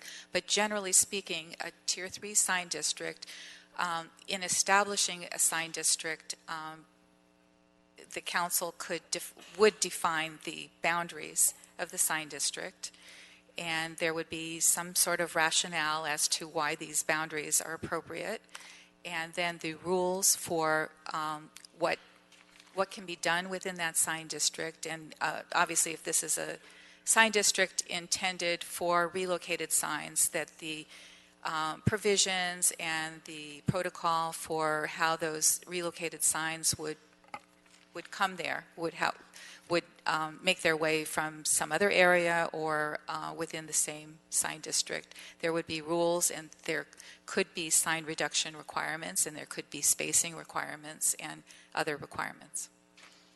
You envision this within the framework of the 15 current council districts as they're drawn up? Or subs within that? The Tier 3 sign district could be any boundaries. It wouldn't have to, nor should it, adhere to any boundaries with council districts or area planning commission. It doesn't have to. They could be, they should be independently drawn. Okay. Thank you, Mr. Cedillo. All right, so we'll go to public comment, and then maybe we'll stop for Mr. Price in the middle to break it up and continue. We have John Wellborn, Patrick Frank, Barbara Brody, Benjamin Hanlon, David Gonzalez, Armando Flores. In any order, as long as I called your name.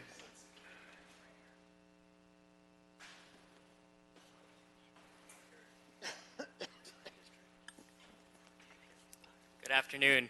My name is Armando Flores with the Valley Industry and Commerce Association, VICA. We represent over 400 businesses in the San Fernando Valley and all throughout Los Angeles. Businesses need affordable and modern advertising to succeed in Los Angeles. Exposure from signs helps businesses of all sizes promote their goods and services, attract new customers, helps their business expand, and ultimately boosts our local economy. As we prepare for the 2028 Olympics, moving policies like the sign ordinance before you will help position ourselves as a global city and leader in the modern digital age. This policy will also put us on par with the 1,000+ municipalities throughout the nation that have already passed policies like this one. We urge you to move this policy out of Plum today and to ensure that it moves forward with both private and public property included. Thank you for your dedication on this issue. Thank you.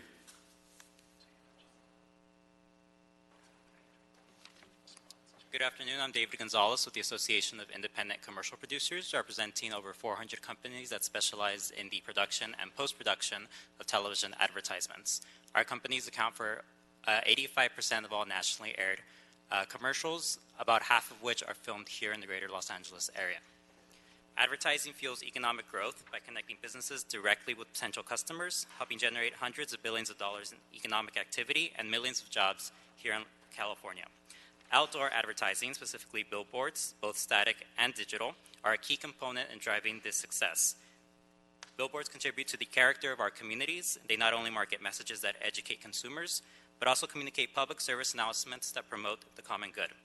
We ask today for your support of a sensible digital billboard ordinance that will provide much needed revenue to the city and help spur continued economic development throughout Los Angeles. Thank you. My name is Patrick Frank. I'm from the Coalition to Ban Billboard Blight. You've probably noticed that 25 neighborhood councils have weighed in on this matter already, and it might seem as though they're all over the map. In fact, they're not. The 25 neighborhood councils are unanimous, and every one of those neighborhood council impact statements has said that they favor restricting digital signs to sign districts only. And by sign district, we mean a zone regional commercial, not a Tier 3 sign district. All of the options presented today by the planning staff would allow digital signs outside of those sign districts. So if you take any of those options and put it into an ordinance, it will be opposed by a couple of dozen neighborhood councils right off the bat. We want to restrict signs to sign districts, and that in itself is a compromise. I would point out that literally hundreds of cities around the nation have already banned digital billboards from their premises. So if the council wants to solve this problem, adopt the compromise. By taking down the signs, you can benefit the neighborhoods and you can quote unquote modernize the signs at the same time. Just do it, gentlemen. Thank you.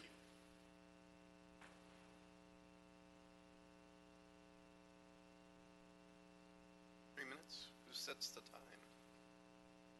Start the clock, please. You have 1 minute to speak. Tell me your name. I'm John Welborn. I'm representing a neighborhood council, and I thought we had 3 minutes because we filed a community impact statement. Okay, so I understand you've submitted a community impact statement which entitles you to 3 minutes to speak, so we'll start now. Thank you, Mr. Chairman. I'm here to talk about 4 C's, as in the letter C.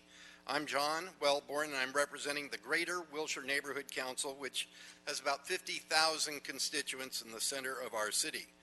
And I'm here to comment on the 11-page letter released just about a week ago. Now, I commend you 4 of the 5 members of this committee for trying to mediate, on the one hand, between the desires of billboard companies, sign owners, construction workers on sign projects, advertising agencies, and their lawyers and lobbyists, and on the other hand, the residents and visitors to our city who overwhelmingly dislike billboards in general and digital billboards in particular. Just this council file has kept you and your predecessor committee members busy on this subject since 2011, 8 years. The second thing I want to talk about, though, is that the Greater Wilshire Neighborhood Council is here, even though we've been long opposed proliferation of billboards and are on record as supporting the Ordinance B+. I want to make a recommendation today and a short analysis of the letter that's before you.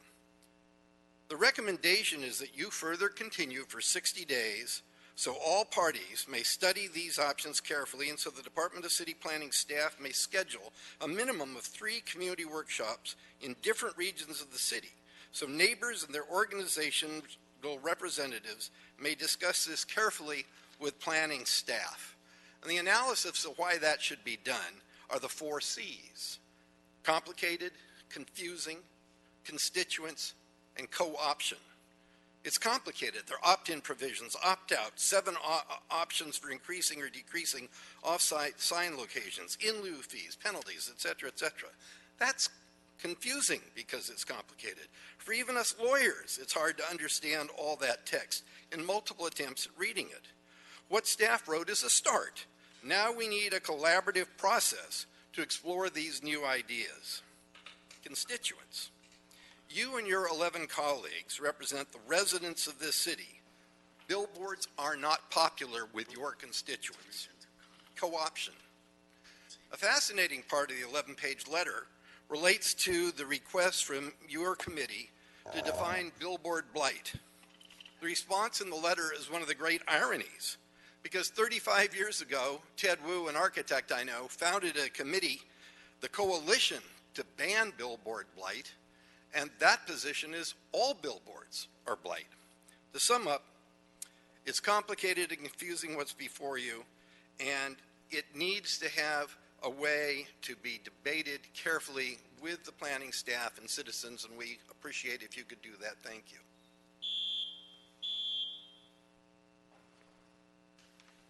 Barbara Brody, Westside Neighborhood Council, requesting the 3 minutes. We have a CIS on file and listed on the agenda.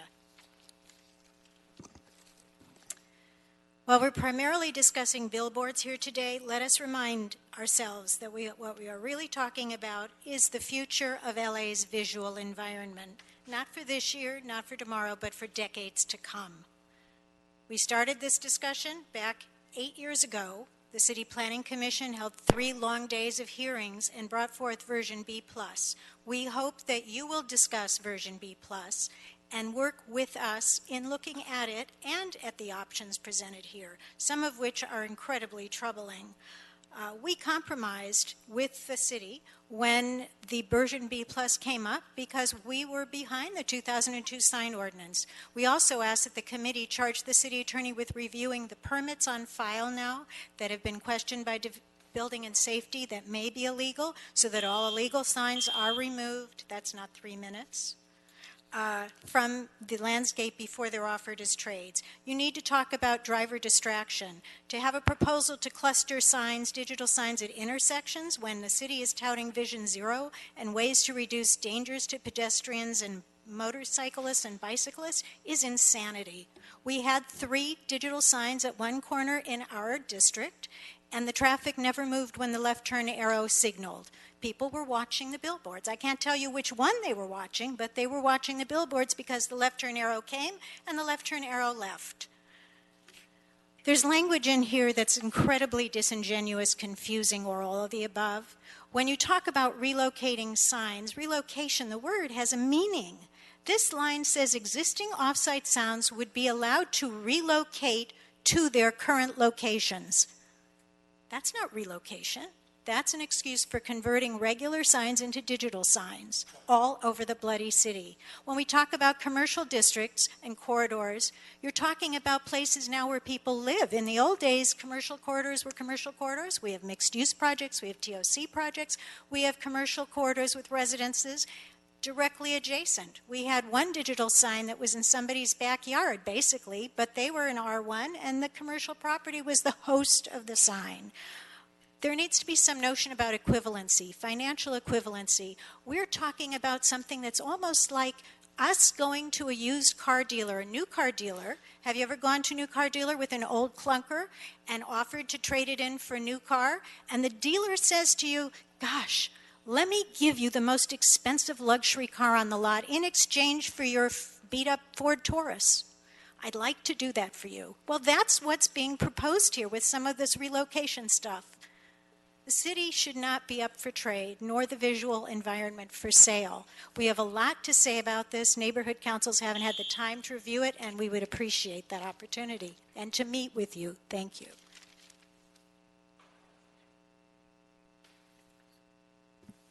Good afternoon, Benjamin Hanlon of Latham & Watkins on behalf of Clear Channel Outdoor. We encourage the city to use the express authority granted by state law for relocation agreements. As summarized in our letter to you, the city will gain legal benefits from using that authority together with clear time, place, and manner criteria to restrict potential locations before discretionary findings are made for council approval of relocation agreements. Such restrictive criteria are included in the current draft ordinance and can be strengthened by this committee without foregoing the benefits of state law authority that has supported judicial decisions in favor of other California cities using relocation agreements. We encourage you to continue with the relocation agreement approach. Notably, the city's existing sign ordinance already exempts signs permitted by relocation agreements from its general off-site ban. As also set forth in our letter, eminent domain is not required for a relocation agreement. The law is clear on that. LA's communities deserve these benefits to reduce the number of billboards and achieve substantial aesthetic and traffic safety benefits. Thank you. Thank you. Ray Baker, Shamari Davis, Jesse Eichner, Ron Miller, Mary Valencia. Good afternoon. My name is Shamari Davis. I'm with the Electricians Union here in Los Angeles County, and we urge you to move forward with this ordinance. We've been coming here for about 6 months to these hearings, and still we haven't had any policy. If we would have done a policy within that time, we would have had the benefits of jobs and tens of millions of dollars for the city services. And we have to maximize the benefit for the entire city by not limiting it to just city property. Private property and have the benefit to reach every single council district. Almost every other metropolitan city has a digital sign ordinance, and we urge you to move this one forward. Thank you.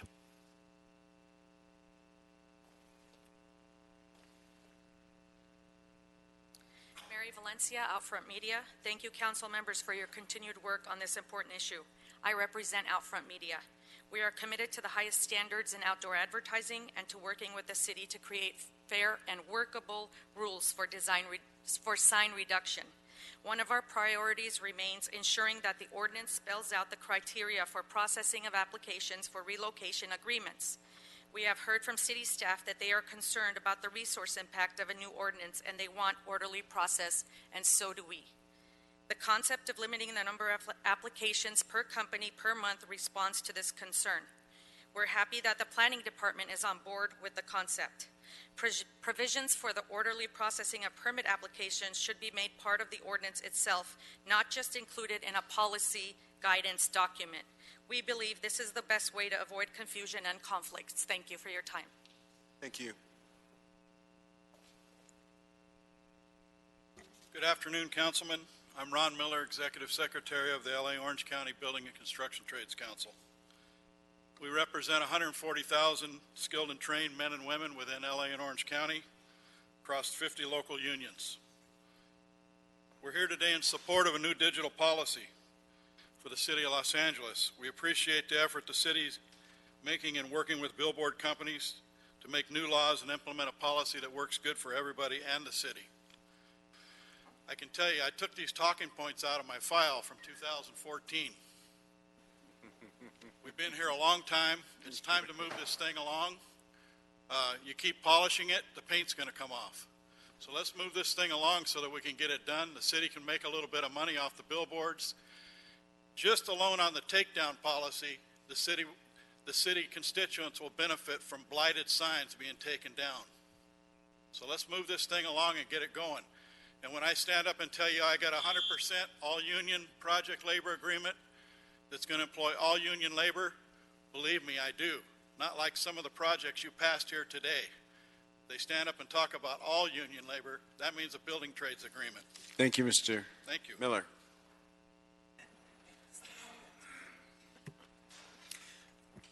Hello, my name is Jesse Eichner, and I'm here representing the MacArthur Park Neighborhood Council. I'm their treasurer, and I wanted to let you know we recently voted unanimously to support this measure conditionally. We feel that the increase in revenue to the city should be used directly to increase sanitation services in our neighborhood, including regular power washing of the sidewalks from Wilshire and Alvarado down all the way through Hoover and Olympic.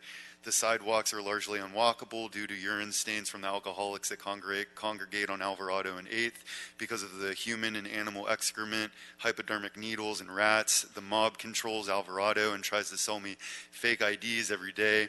Use the money from the digital signage to clean up our neighborhood or to increase our funding to our neighborhood council so we can do it.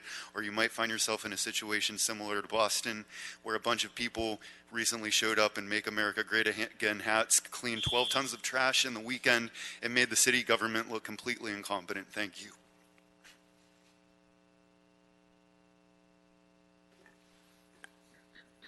Good afternoon, Mr. Chairman and honorable members. My name is Ray Baker, and I'm the General Manager for Lamar Advertising, located here in Boyle Heights. Lamar is a key stakeholder in the city of LA, owning about half of the legally permitted signs in the city. The proposed sign ordinance is excellent in many ways, but I'm here today to talk about one major problem that needs to be addressed: tolling.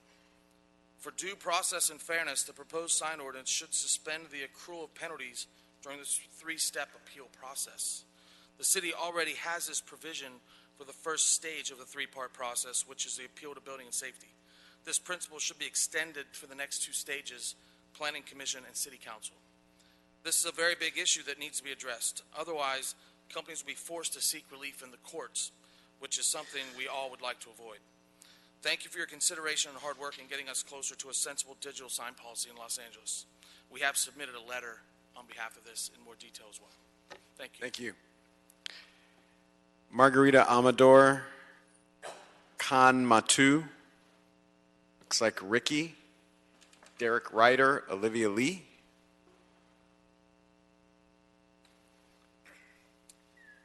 Good afternoon, council members, and thank you for allowing me to speak. My name is Kam Tu. I'm a co-founder of the Hollywood Fringe Festival, the largest performing arts festival in Los Angeles. The Hollywood Fringe is a non-profit, and we just finished our 10th festival with over 400 productions and 2,000 performances. We filled 67,000 seats and had over $600,000 in ticket sales. Since our inception, we've put over $3.5 million back into the pockets of our local artists and venues. Thanks in part to the visibility of billboards, we have grown tremendously since our inception in 2010. With that in mind, we are in strong support of advancing a sign ordinance that helps all Angelenos. Please consider allowing digital signs in all appropriate areas. We believe that there are reasonable regulations for both traditional and digital billboards that would provide a huge impact to organizations like ours. Allowing the billboard companies the flexibility to grow into the digital age will help nonprofit organizations all over Los Angeles. Thank you. Thank you. Good afternoon. My name is Margarita Amador, and I am a lifetime resident of Boyle Heights, was raised in Pico Aliso, and I am here in support of hopefully having you guys move this 2017 ordinance forward. Communities throughout the city desperately need funding for projects like street and sidewalk improvement, park improvements, support for the homeless programs, and more, and this policy can help provide just that. The need is clear, and the opportunity is here. With input from the new chair, we feel that the ordinance is ready to move forward today so we can help better all of Los Angeles tomorrow. Thank you. Good afternoon, council members. My name is Derek Ryder, and I'm a member of the Arroyo Seco Neighborhood Council Planning and Land Use Committee and an architect who lives and works in Mount Washington. The 2015 version B+ draft versus the Plum's current version represented by this report and its different alternatives is an industry-backed giveaway. Version B+, in contrast, was already a compromise that allowed some digital billboards in specific locations based on a common-sense threshold of regional centers. We as a city could have prohibited all new digital signs and funded a takedown program, but this compromise of Plum's current draft goes well beyond that, and it will open up wide swaths of the city to potential sign districts with no reasonable standard except possible local opt-in. Local control sounds good, but the local communities have spoken, and every neighborhood council that has submitted a CIS has been against the Plum version and this report, and for version B+. Please return to version B+. It is what the community wants. Thank you.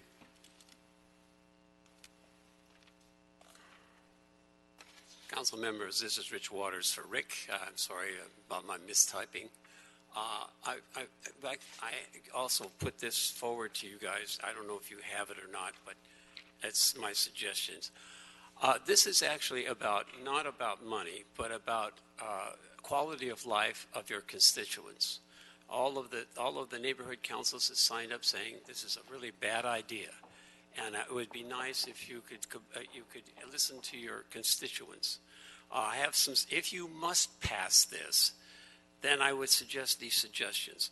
Like Petaluma, no bright colors like white or yellow can be used.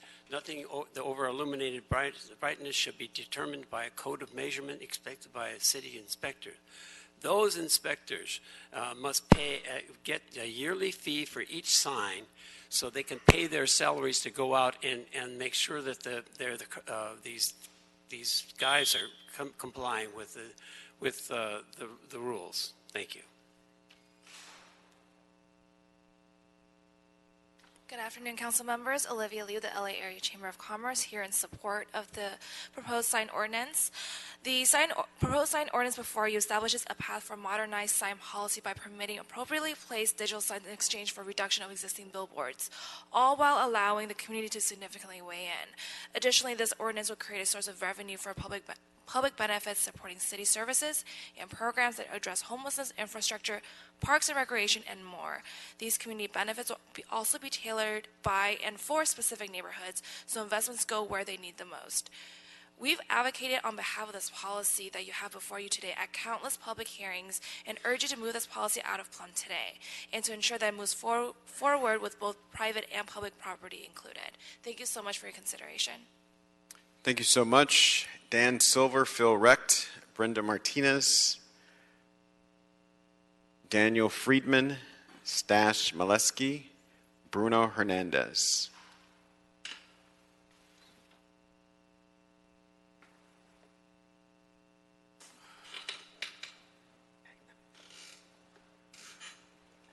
Good afternoon, Dan Silver. I'm just an ordinary citizen. I don't have any political clout. I ask you to keep these noxious degradations of the public space out of public spaces. Keep them in certain central city sign districts if you have to have them at all. They are distracting, they are hazardous, they are energy guzzlers, they are crass, they are commercial, they are ugly. Please have some respect for the city residents. This is a sweetheart deal that's before you. It's a backroom deal, and it's disgraceful. I heard a lot about discretion and listening to the community. They've already spoken. They're saying the B+ was a compromise.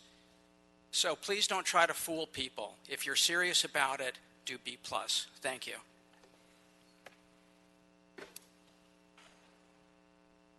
Good afternoon, Phil Reck representing Summit Media. Our concern continues to be that any ordinance you enact allow for participation by small operators like Summit who simply can't undertake 9-to-1 takedown ratio. We appreciate that the current proposal has the 2-to-1 option in it, which I think was crafted for small companies. However, it's important that the in-lieu fee that goes with it not be so large as to be prohibitive. And the last time a fee was calculated for the 2-to-1 option, it was $250,000 a year for each and every year of operation. For a small operator, that is prohibitive. So as this moves forward, we simply ask you reconsider and consider reducing that amount to make this really a realistic opportunity for small operators. Thank you very much.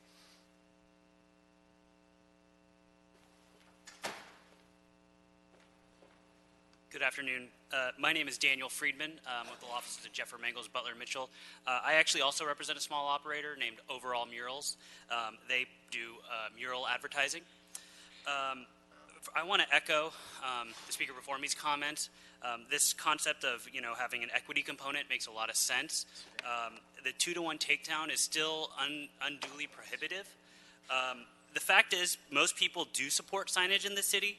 And the whole ordinance is drafted under the premise that people don't. And I think there are ways we can find code provisions to modify this ordinance where we do support it. We can not only have signage, but actually make it work for all types of operators. Finally, I hope that the section dealing with sponsored murals be revised completely. I think the idea that it's a case-by-case determination by the department is just unreasonable, unduly, and unnecessary.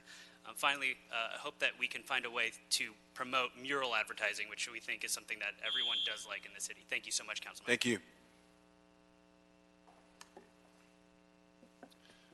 My name is Stosh Molesky, ICU Art.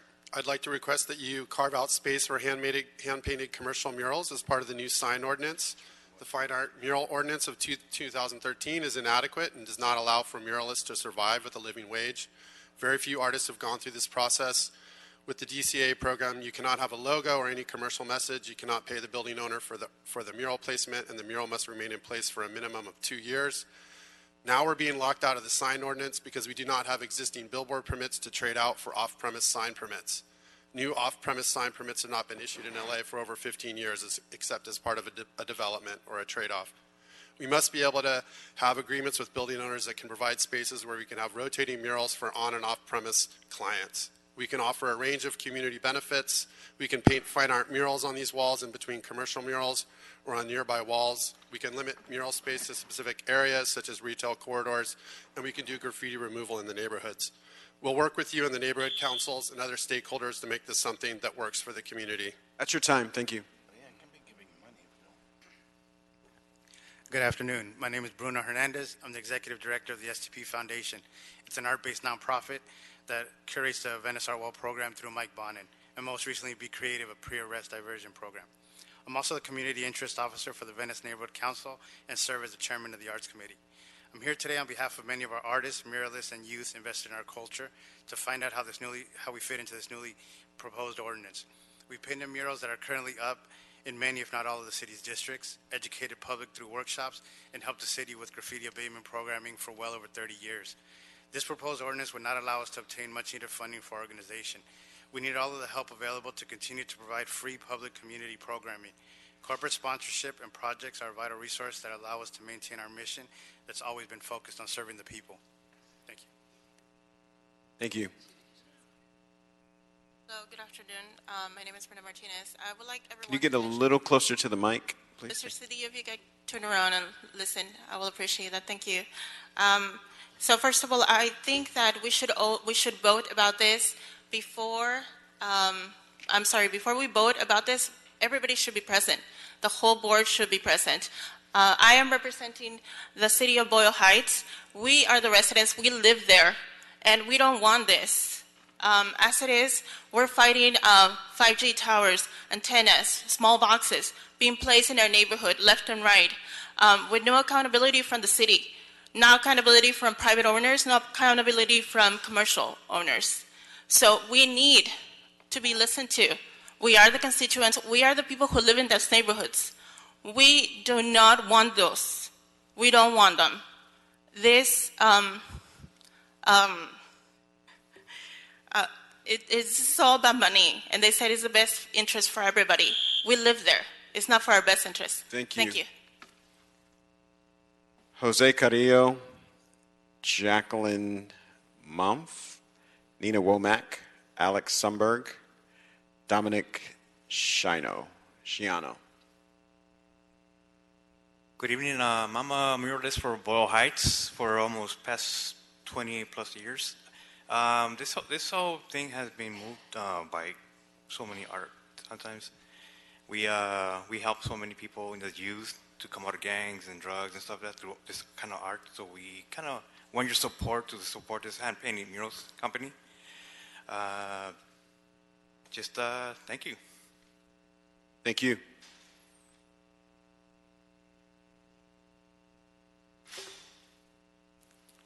Thank you for the opportunity to address you guys.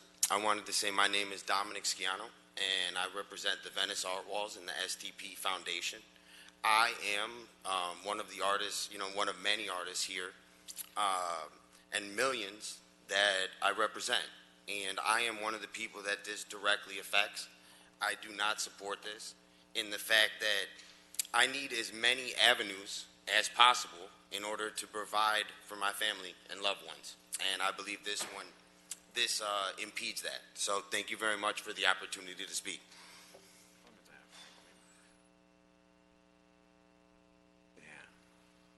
Yes. Good afternoon, Plum Committee members. My name is Nina Womack, and I'm the third generation stakeholder here in South LA. I am also a board member of the North Area Neighborhood Development Council in CD8, representing over 100,000 PEEPS constituents. Also, I am the co-chair of the Homeless Committee on our neighborhood council. I'd like to thank you guys for your diligence and your hard work in making a decision, and I'm happy to see that we can come to some kind of agreement soon on this policy. I'd like to say that I am also a member of International BEMA, which stands for Black Emergency Managers Association, and in honor of supporting Mayor Garcetti's Ryland Initiative Act, that I would ask you guys to make sure that we have these digital billboards in both private and in corporate areas, because it is important when we're looking at homelessness and so forth that they need to be informed with DASTR. Thank you. Good afternoon. My name is Jacqueline Munoz, and I'm a realtor in Lincoln Heights. I would like to thank the chair and the committee for their hard work on this issue, but there's still work to be done, and it should be done as soon as possible. I'm here to urge the committee to move the proposed sign ordinance forward that allows digital signs outside of sign districts in exchange for removal of others in impacted areas and other community benefits. The ordinance introduced in 2017 establishes a public process for the consideration and approval of appropriately placed digital signs in exchange for reduction of billboards overall. Because the policy will not automatically allow any new billboards to be implemented, and ensures full city council and community approval on the implementation and location of new signs. I feel very comfortable with this common sense approach. With full discretion over the installation of any new signs, there is no reason to delay this ordinance any longer. Thank you for your time. Hi, thanks for letting me speak. My name is Alex Sumberg, and I'm with a group called Ad Zero. The city has a great opportunity here to finally get a handle of the out-of-control violations and lack of enforcement of the city's 16-year-old billboard ban. Don't let one digital sign be built until every one of the 960 illegal signs are taken down. The same corporations asking you to allow them to install these huge new digital billboards are the same people who have been violating your popular billboard ban for years, and that should make you angry. Beyond this, it's important that each of these signs goes through an EIR process, comprehensive traffic study and local community approval, there seems to be a lot of people opposed to it here. There are serious concerns about traffic, safety, type of content, and cybersecurity to do with these digital billboards that hasn't been explored. Many cities across the world have found that the risk is too much for the residents. There are too many questions with these signs.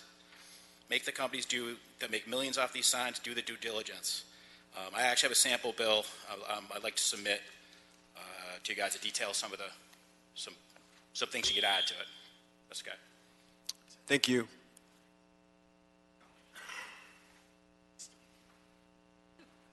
Miguel Villa, Veronica Ramirez, Fabiola Garcia, Jose Rodriguez, Eric Walker. And it's their property, right? That's a hybrid residential corridor.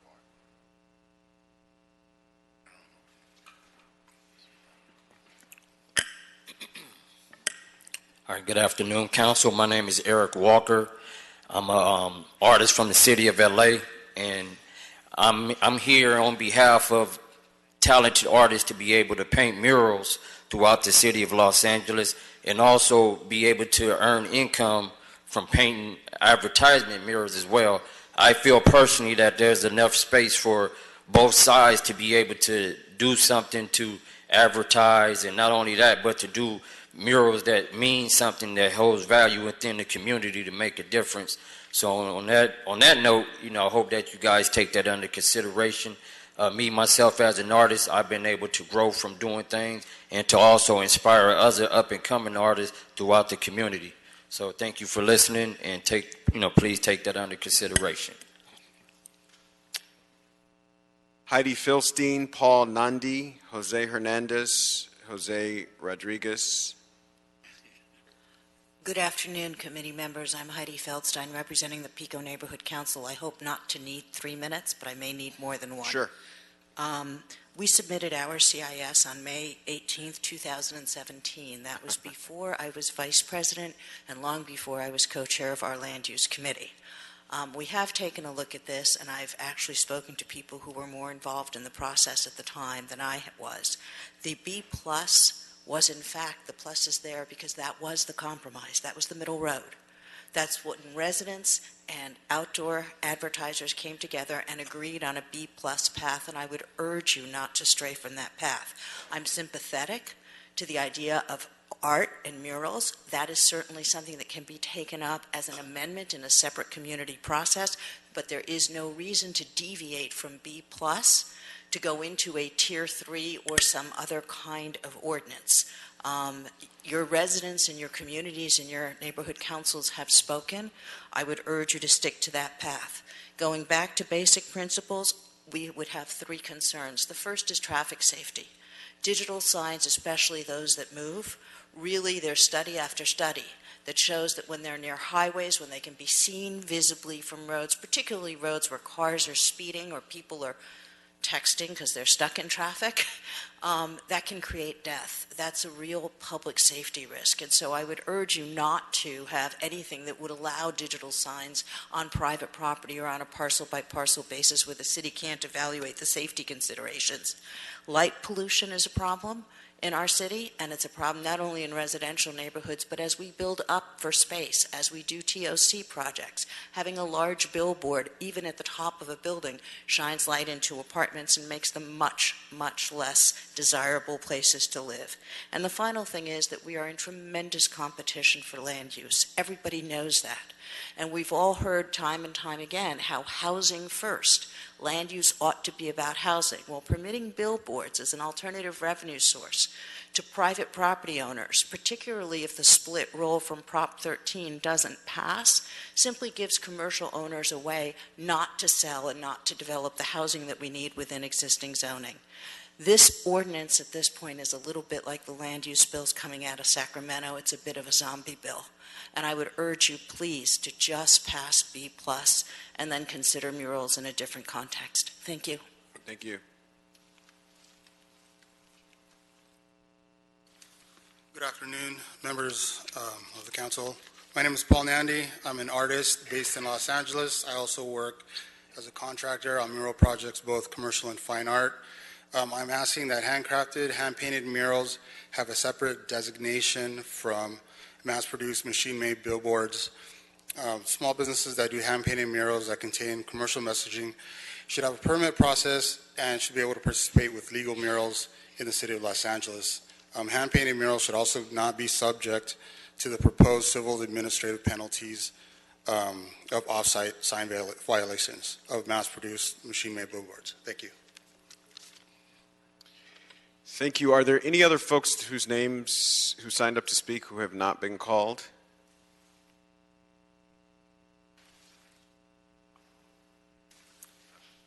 Hi, I'm Cindy Starrett, and I did put in a card. Okay, they didn't get you here, but go ahead. Oh, Go on. Thank you. Hi, I'm Cindy Starrett from Latham and Watkins, also for Clear Channel Outdoor. We believe strongly that a citywide ordinance is the best way to ensure that all neighborhoods, including those that are currently overburdened with more existing signs and other communities, have the opportunity for significant benefits. Any opt-in or opt-out method would reduce the opportunity for those equal benefits. Right now, sign districts are the only way to get city approval for billboards, and they're used for new billboards. They're used to add new signs. They currently function as an opt-in approach as a practical matter, and we can see after 10 years that many communities have not benefited from that opt-in approach. Unlike relocation agreements, sign districts only happen in areas where there's new investment, like downtown and other areas, but relocation requires that there be robust takedowns. It can benefit the city and benefit communities, and we ask that it continue to be considered. Thank you very much. Thank you. Good evening. My name is Omar Galindo with Plumbers Local 78. One more time. My name is Omar Galindo with Plumbers Local Okay. 78. Yeah, All right. So you've spoken on 2 items already. So can one of your other folks? I did Yeah, not no, speak on 2 items. I only spoke on item number 10. All right. So we're going to trade out your name for one of the other people's names that's with you. But go ahead. You go ahead and speak. But we got to do that to be consistent. Okay, so we're just here to support the moving forward the sign ordinance. Just like Ron Miller said, let's not wait another 5 years. Let's just go ahead and get this done. Thank you. Thank you.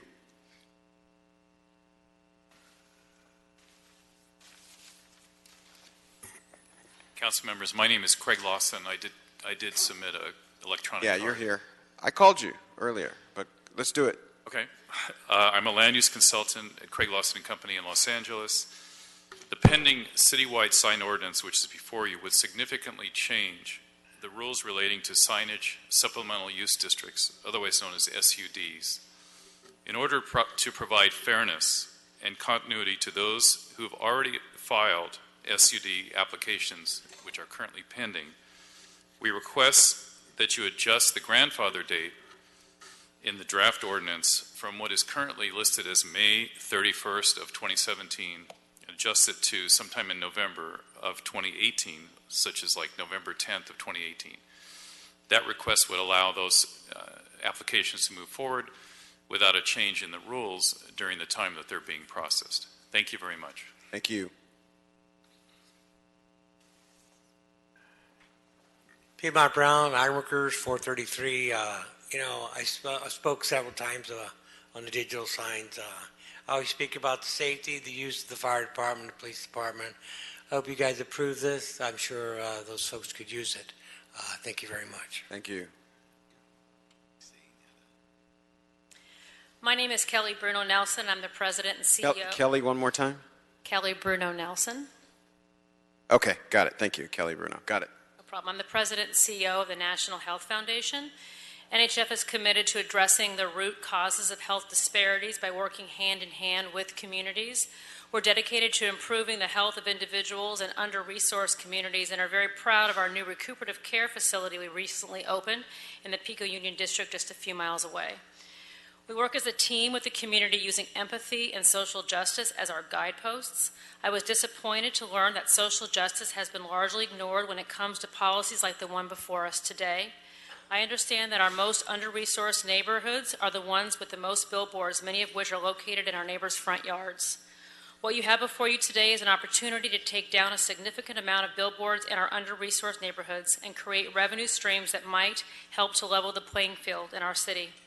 Billboard companies have a huge supporters and organizations like ours, making it possible for Los Angeles residents to receive much-needed support and services offered throughout the city. I urge you to support the Billboard Reduction and Modernization Program that will help all Angelenos. Thank you. Thank you.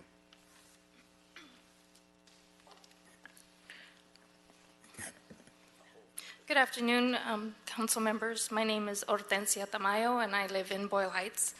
I and the Boyle Heights citizens continue to oppose, as well as the other city council and neighborhood council members, as Mr. Frank had reported earlier. Why is no one listening to us? We have all said, no, we don't want them.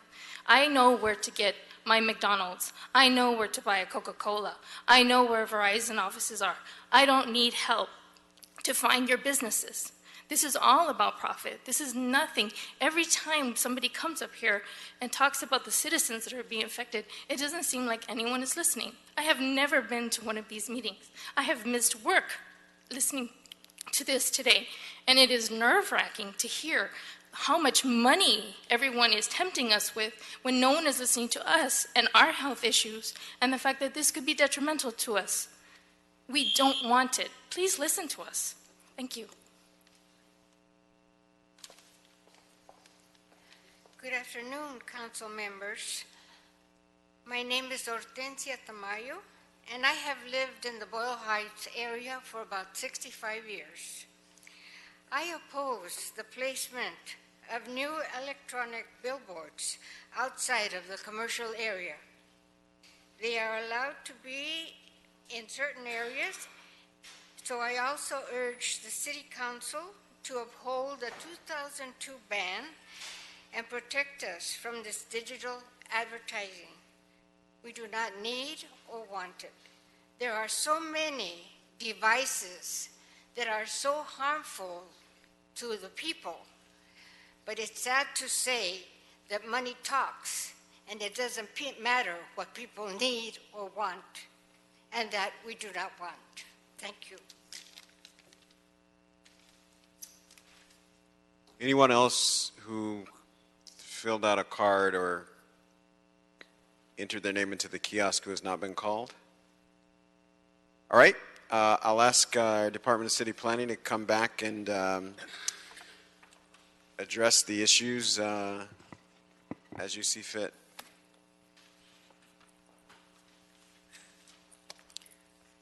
We don't have any additional comments based on the community input. All right, members, Mr. Price.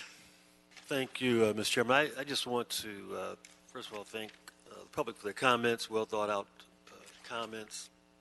I think staff certainly has got a great start in helping us to craft this policy, a policy that's been incubating now for several years. But I still think we got a little more incubation to do.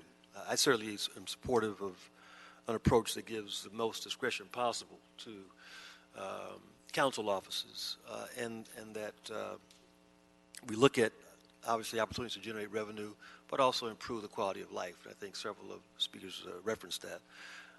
And so, Mr. Chairman, I'm certainly supportive of your concerns about making sure that those communities with great concentrations of billboards like ours in 8 and 9 and perhaps 10 are treated fairly, and that we receive the commencement amount of revenue, community benefit revenue, that I think is certainly is appropriate. So I look forward to a continued discussion with the committee. I like the idea of some community workshops. It is kind of confusing. Even when you know what's going on, it's confusing. And I think we should try to find a way to at least have 1 or 2 public discussions in some plain language, maybe that non-planners can understand in a way that, again, provides folks with a better understanding and appreciation of what the obstacles are, but also what the opportunities are with a sign, electronic sign strategy that benefits the whole community. So, thank you, Mr. Thank you, Mr. Price. Mr. Blumenfield? Thank you. I just wanted to, I hear a lot of people talking in the public comment about an ordinance, and we're not voting on an ordinance today. That's right. Just to be real clear with folks, this is sending to commission with some direction and adding this tier 3 idea. And, as I mentioned at the beginning, and I think my colleagues are agreeing, we're all very serious about wanting to have that council discretion so that we don't end up with billboards where we know the community doesn't want to have them. And that's the sort of North Star for a lot of us, that we can create a pathway for where it makes sense, but also have a very strong ability to prevent it from going where it doesn't make sense. So this is going to, I know you're going to make some recommendations, but whatever is put forward is going to come back to us. We're going to get the menu of options from the commission. This is not the last word. This is just trying to move forward and get some more actual ordinance language written for us to be able to address. Thank you, Mr. Blumenfeld. Mr. Cedillo. Mr. Chairman, let me commend you for your leadership and your interest and desire to move this process forward. Clearly, inaction does nothing, and does nothing to address the blight of billboards that we all share a common interest in taking down. I think it's important to note that we have addressed the question of murals. That was one of the first actions that this council took place when the debate and discussion was muted. I also want to note that I think it's important to note that none of us sitting on this dais are here without the support of our community. That each of us were elected, that someone voted for us, and we sit here as their representatives seeking to find a balance between all the interests that have been articulated this afternoon. And so it's with that I look forward to your recommendations, and I suggest to you that we should move forward, that now is the time, that we have to go forward, but that I know that with your leadership we'll do so with the diligence and with the open ear and the open heart to all the concerns that have been raised by the constituents that have given us the privilege of being here to serve the city. Excellent. Thank you so much. Thank you. Mr. Cedillo, and thank you so much to the staff for our Department of City Planning, who've sort of helped work through this maze and has something before us today that seeks to address most of the main questions that folks have. I wanted to acknowledge everybody who came and spent the afternoon with us and has engaged in this discussion, not just today, but over a decade now, addressing the issues. I agree so much with my colleagues that standing still is not an option and doesn't accomplish anything. And because we have a very, very big city. Each of our districts are very, very big. Our city is very, very big. It's very, very difficult to make any rule about anything that applies everywhere and makes sense everywhere. And so what this seeks to do is to give discretion to the people's elected representatives and neighborhood councils and the like to make a determination neighborhood by neighborhood, region by region. And so we have before us options for neighborhoods actually to opt in or out of any policy that we put forward as it relates to digital billboards. There's also been a very contentious discussion about the ratio between public and private property and the advertising and the advertising revenues that are come directly to the city and ones that come through the city through private interests, which I think your proposal addresses. Also, I know there are remaining questions about fines and fees, but we lay the basic framework for the city's participation and the city's ability to realize some benefits from advertising in places where it is appropriate. And so our action today is to ask you all that you make some revisions to the proposed ordinance, and noting that the committee's actions today to present the changes that we've discussed to the City Planning Commission for their consideration. And after they have deliberated, that'll come back to the Plum Committee in the form of a draft ordinance. All right. Is there a second?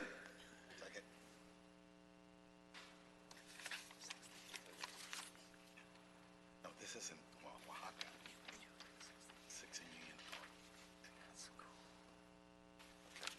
All right, so I understand we have to enumerate each recommendation, and I'm going to ask your assistance in doing that. It's quite a lengthy list. Okay. It's birds.